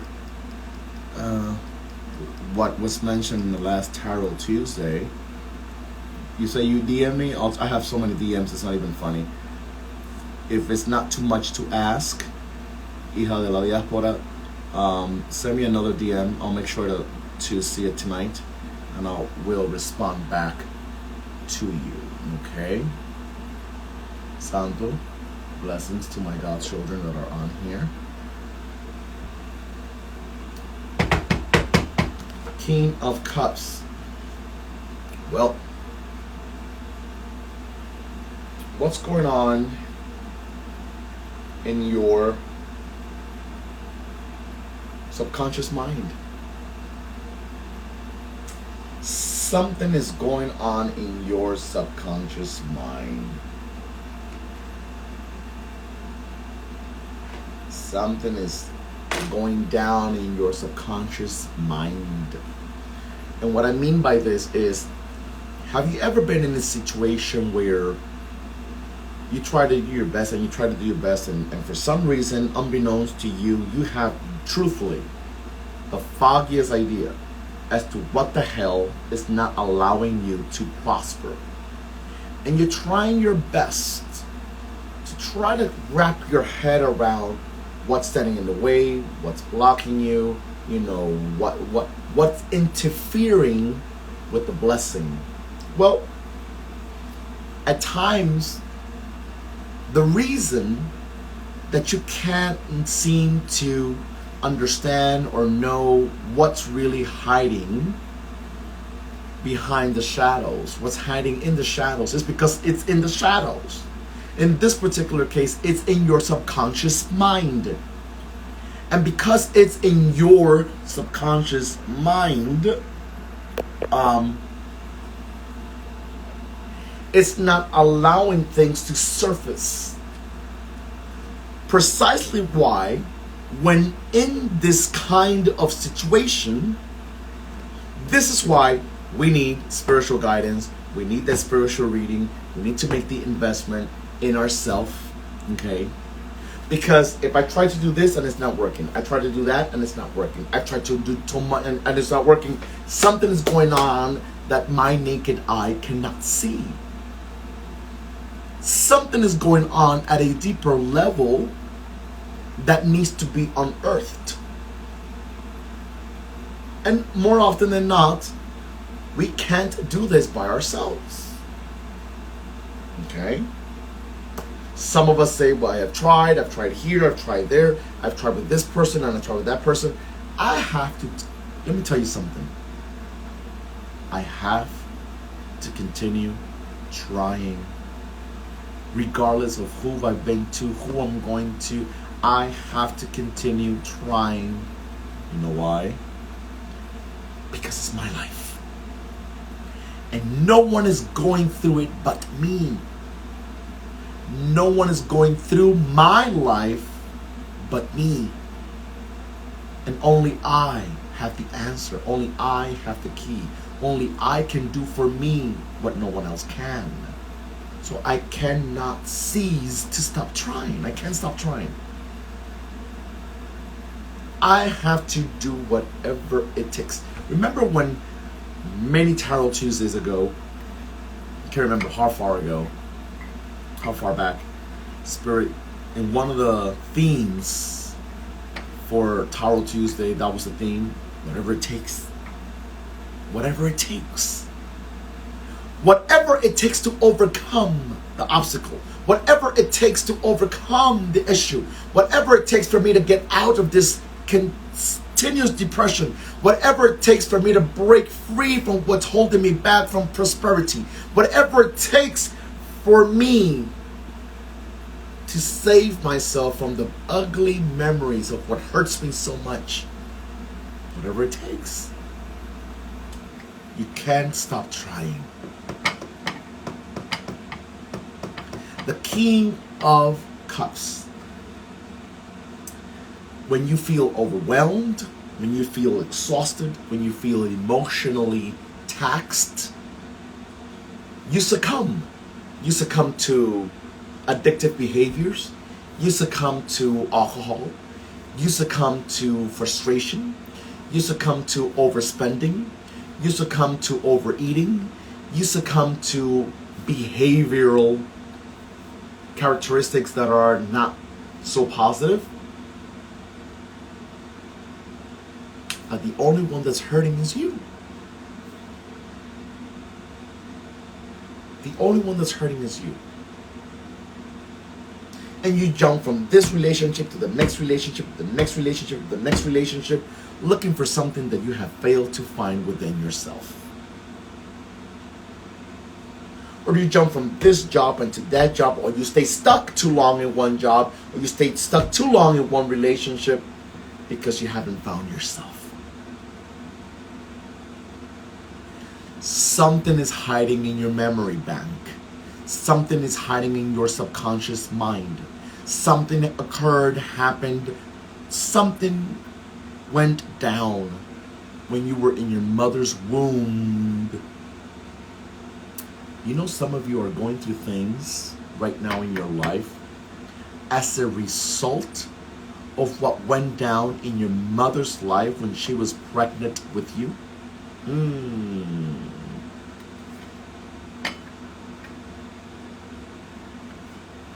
You're suffering from instability. Your mother was unstable. Not necessarily only mentally, but spiritually, emotionally, financially. There were instability in her life when she was pregnant with you. That is your memory. Perhaps your first memory about money at a very subconscious level is the fact that there was no money. It's the fact that there was scarcity. It's the fact that it was hard to keep up because that's what your mother was going through when she was pregnant with you. Just saying. And things need to be done to break that thread that keeps feeding off that memory. You understand? We have to dig deeper. We have to go into the subconscious. We have to go into the subconscious. And yes, I saw a question earlier there. Could this be ancestral? Of course it could be ancestral. Of course it could be ancestral. Which is why ancestral healings are so important. Tap in. Because the King of Cups can be very, very a great manifester, but what gets in the way are the emotions, the feelings. There's a lot of emotional experiences going on. A lot of emotional experiences going on that could be affecting you negatively. It's time to tap in. It's time to dig deeper into what's really standing in the way of your growth and your prosperity, and more than anything, your emotional and mental stability. Okay? Capricorn. Is Capricorn in the house? No, I do not. Do you work in hypnotherapy? No, I do not. I do many other things, but that's not one of them.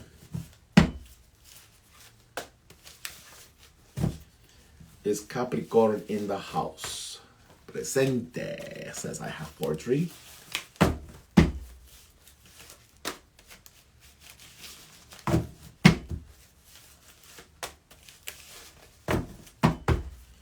Put it on YouTube? Ay. Okay. I will try my best to put it on YouTube. Take a deep breath. Take a deep breath, Capricornio. Are you got to be fucking kidding me?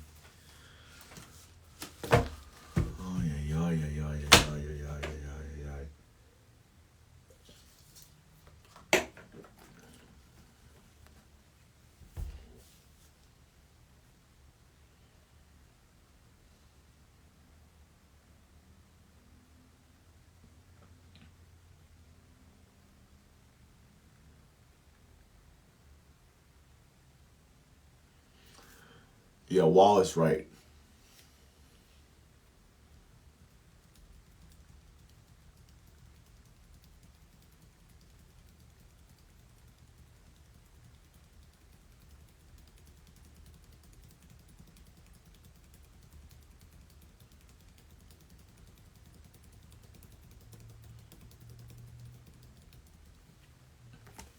It's insane. Like, it really is.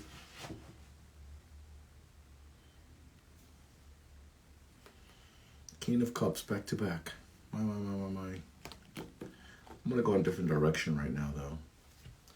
I'm gonna go a different direction right now. That's why it's so important to dive deep, because the cards can be so extensive. So extensive. If I ever do a tarot course which I've been asked to do for God knows how many years now, I haven't finished it, but it's there. I just haven't really launched that course, but whatever.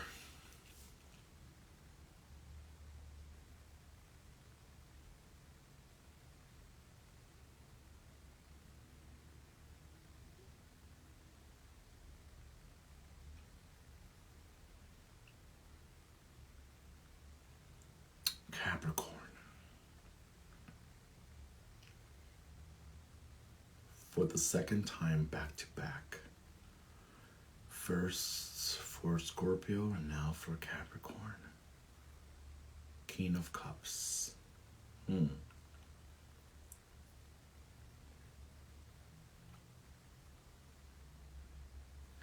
It puts me to wonder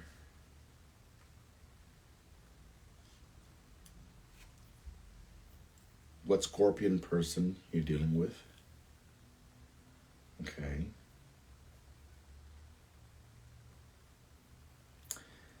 Secondly, yes, Sag. My bad, Sag, not Scorpio, Sag. Secondly,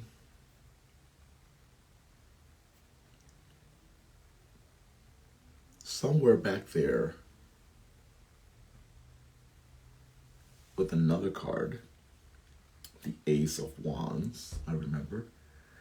Spirit spoke to Libra, I believe, and it spoke certain things. And even though it might sound similar, it is not with what I'm about to say with the King of Cups to now Capricorn.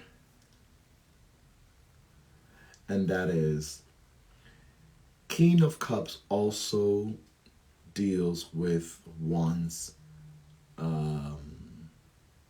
sexual drive.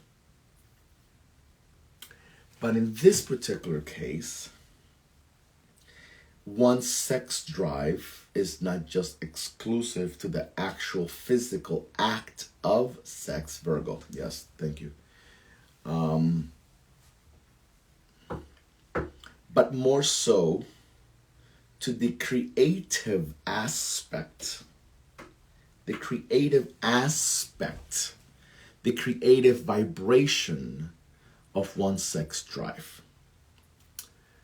You can find yourself in a relationship in which you feel stuck in, a relationship with a romantic partner, a relationship with yourself, a relationship with other people that just feels stagnant, feels stuck, feels overbearing, feels like it's drying you, sucking you, feels overwhelming. And it's really blocking you from feeling connected to you, connected to your body, connected to your creative force. On the other hand, with the King of Cups coming up now again, back to back, and now it's speaking to Capricorn, someone is making you feel off in your professional environment as well, where you're maybe taking in more than you can handle. You're maybe handling more than your body and your mind can actually handle, okay? This is where Spirit is asking you to reconsider. This is where Spirit is asking you to revisit different options for you professionally, in your work environment, in your professional environment, in your business. You could also feel like everything just falls on you. You could be feeling like all the burdens, all the headaches, all the conflict is falling on you. You're the problem solver. You're the one that has to make the decisions. You're the one that has to, and it gets to the point where it becomes overwhelming. It becomes too much. It just becomes too much. So Spirit wants you to be able to sit with yourself, sit at your spiritual altar, sit in Mother Nature, commune, have a relationship with your spirit guides who are attempting to communicate with you, because this card does speak about one's subconscious mind, your subconscious energy, your subconscious vibration, and your ancestors of wisdom, your spirit guides of light, could be attempting to communicate with you, but are you making time for your spirituality, for your spirit guides, for your spiritual vibration? Or are you just living in a consistent state of overwhelmness? Not giving yourself, leaving room for you to commune with your spirit guides, with your spirituality. When was the last time that you actually sat at your spiritual altar, if you have one? When is the last time that you attempted to be open enough to receive a download from your spirit guides? Because they're there and they're trying to communicate with you. You also need to be able to find a healthy outlet, because sometimes this King of Cups resorts to unhealthy outlets. Unhealthy outlets. Alcohol and drinking, gambling, PlayStation, oversleeping, overeating, whichever the case may be. Not leaving enough room for you to be able to attempt to find solutions. Healthy solutions. Okay? And it's going to take a toll eventually. And you don't want that. You don't want that. Okay? If you're dealing with something that now is very, very stressful for you, maybe you're overworking, maybe you are in, I don't know, you're in your doctoral program at the university. Well, know that it's not going to be forever. So give it your best shots. Give it your best shots. But this will come to its amicable, friendly, successful end, hopefully. You will be able to put it behind you, and you will be proud that you completed this task. So don't let it ruin you. Don't let it overwhelm you to the point of breaking you. This too shall pass. Oh, you see, I am in the master's program and just had a breakup. Well, the master's program has to continue, and the breakup was not meant to be part of your accomplishment when it does arrive, because it will arrive. Take it for what it was. Acknowledge your feelings, but keep it moving, because you need all your brain cells, you need your focus, because you need to complete your task. Aquarius, it's Aquarius in the house. Aquarius sun, Aquarius moon, Aquarius rising, and you in the house tonight. Aquario.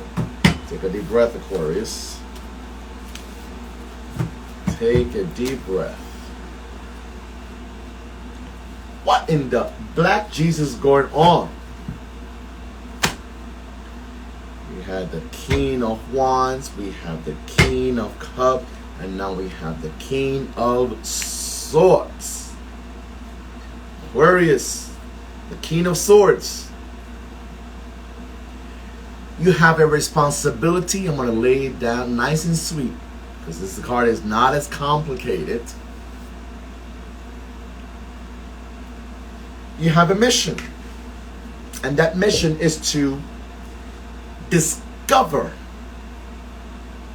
what's hiding beneath the surface, what's hiding behind the curtain. This is the card of truth. This is the card of unveiling the truth. This is the card of getting to the bottom of everything, the bottom of a particular situation. This is the card that says, my mind is just on. My mind is not shutting off. My mind is overthinking. Okay? My mind is attempting to put things in its place. My mind is attempting to organize things around me that feel or look like it's whack or look like it's... You are going to get to the bottom of it. You are going to reveal the truth. But also know the truth hurts. So 2 important things for you to consider here. If I want to know something, I will find it out. But I have to also be ready for the fact that what I might discover might hurt. And number 2, I have to be cautious with what I say, how I say, my expression, the words that I use, because I don't want with my tongue to hurt anyone's feelings to a point of no repair. There's no such thing. I take it back. Once we heard something, we heard it. We heard it. Okay? So Aquarius, there are things going on around you where Spirit wants you to have more insight. Spirit wants you to have more awareness. Spirit wants you to really know the ins and outs of what your boss is telling you, of what your significant other is telling you, of what your best friend is telling you, of what's going on in your work, of what's going on in your life. Spirit wants you to know the truth. So be strategic. Don't let your emotions be in control. Don't let your feelings control your life. There are things to see, things to uncover. Okay? This is also decision making. Decision making in your business, in your work, in your professional life. Decision making. It's time for that. And I'll tell you one more thing, Aquarius. It's time to plan. Plan your next move. Plan your next move. Don't become all emotional about it. Don't become fearful about it. Plan your next move and have faith in yourself that it's going to turn in your favor, turn out in your favor. Pisces. Where are the Pisceans? Is Pisces in the house? Pisces sun, Pisces rising, Pisces moon. Are you in the casa tonight, Pisces? Are you in the house tonight?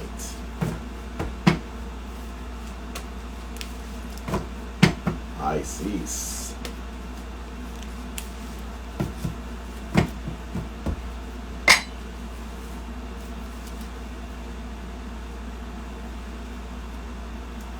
Holy Mother of God.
All right. We got the 9 of Swords.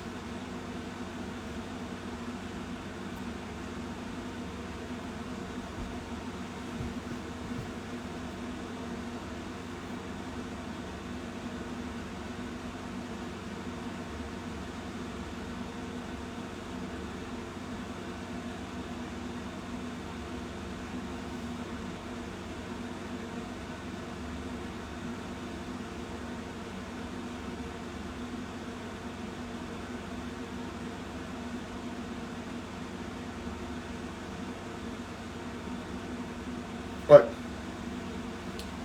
Let me tell you something, Pisces.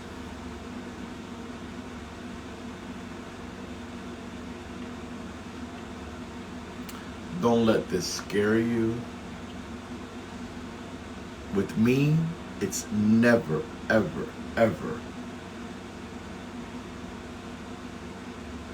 It's never, ever about inflicting fear. Don't believe in that shit. That's not what this is about. It defeats the purpose.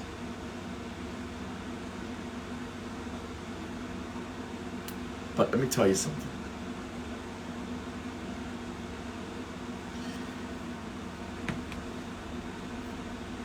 Your anxiety, literally, your literal anxiety, your constant overworry, your nitpickiness about yourself, about your life, about situations, is going to literally, physically kill you. Literally. It is my deepest, most profound, and heart-filled prayer. It is my deepest and most profound, heartfelt prayer that this does not come to pass. This is one of those situations where I do not want to be right.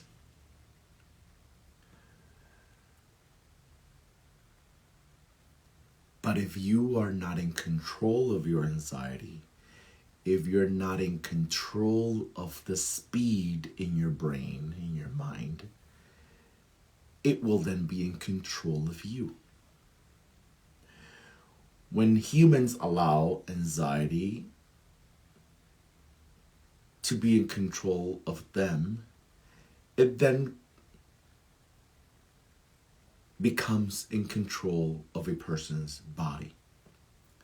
And when it comes in control of a person's body, that's when all kinds of physical things starts to show up, and ailments and sickness and health issues and what have you. Your mind, your brain, your heart, and your body cannot continue to deal with the overwhelming amount of concerns, worry, subconscious anxiousness. You're off. Sleeping patterns, they're off. And you're slowly but surely killing yourself, unknowingly, unintentionally.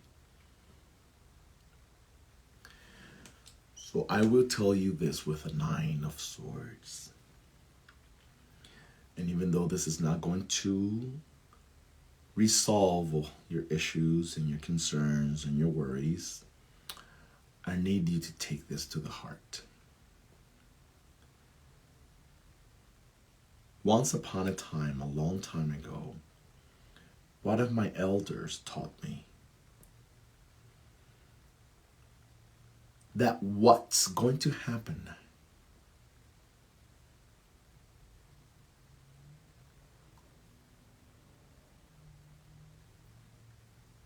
it's already written.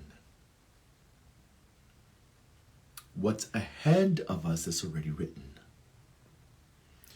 The only difference is that our choices, our consciousness, our level of awareness, our emotional intelligence determines if we take the shorter route, if we take the longer route, if we make it more difficult than it needs to be.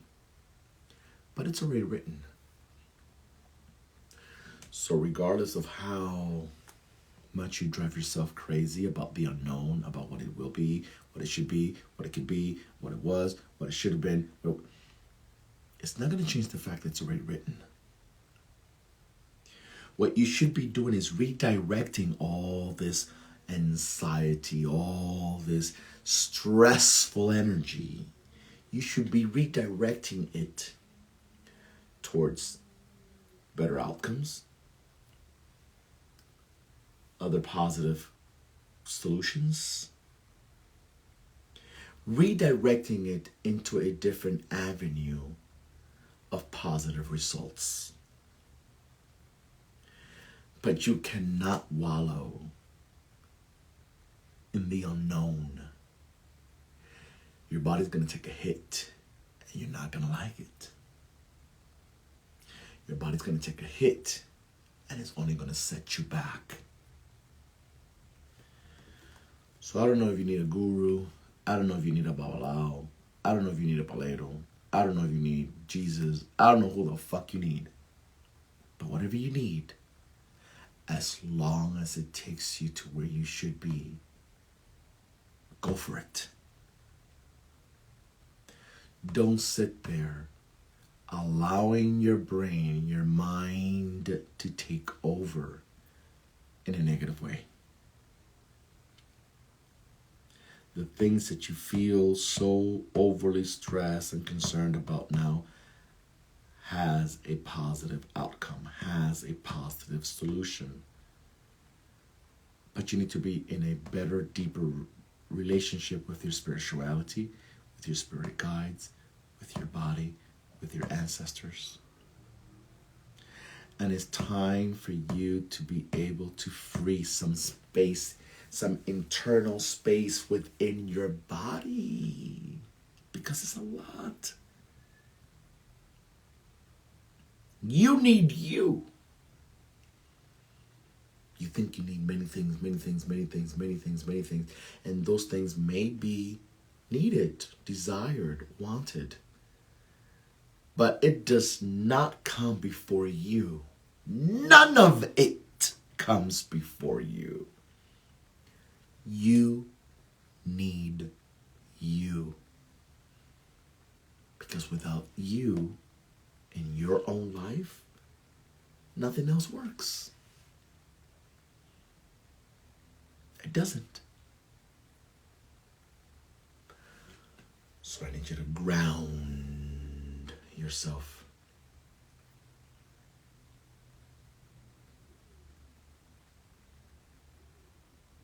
You need to ground yourself.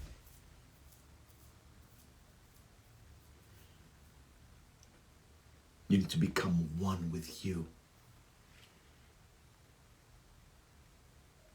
You need to know that as above, so below. But are you in direct, consistent relationship with that being, inner being, higher being, in a consistent way? And more than anything, foster, develop patience. You seem to not have much. Develop the patience needed to overcome the obstacles that seems and feels and looks to be so insurmountable.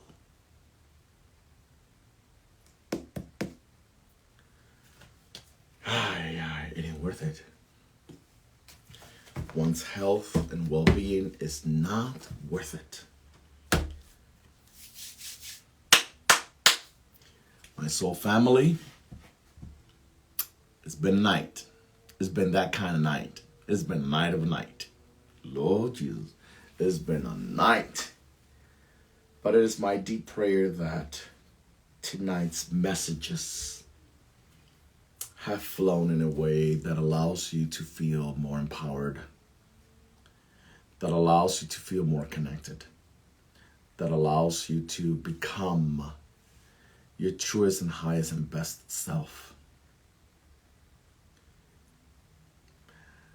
I am here for you. I am in support of you. If you need me, I am here. My calendar actually is open for readings this week. Okay. Also, feel free to check in.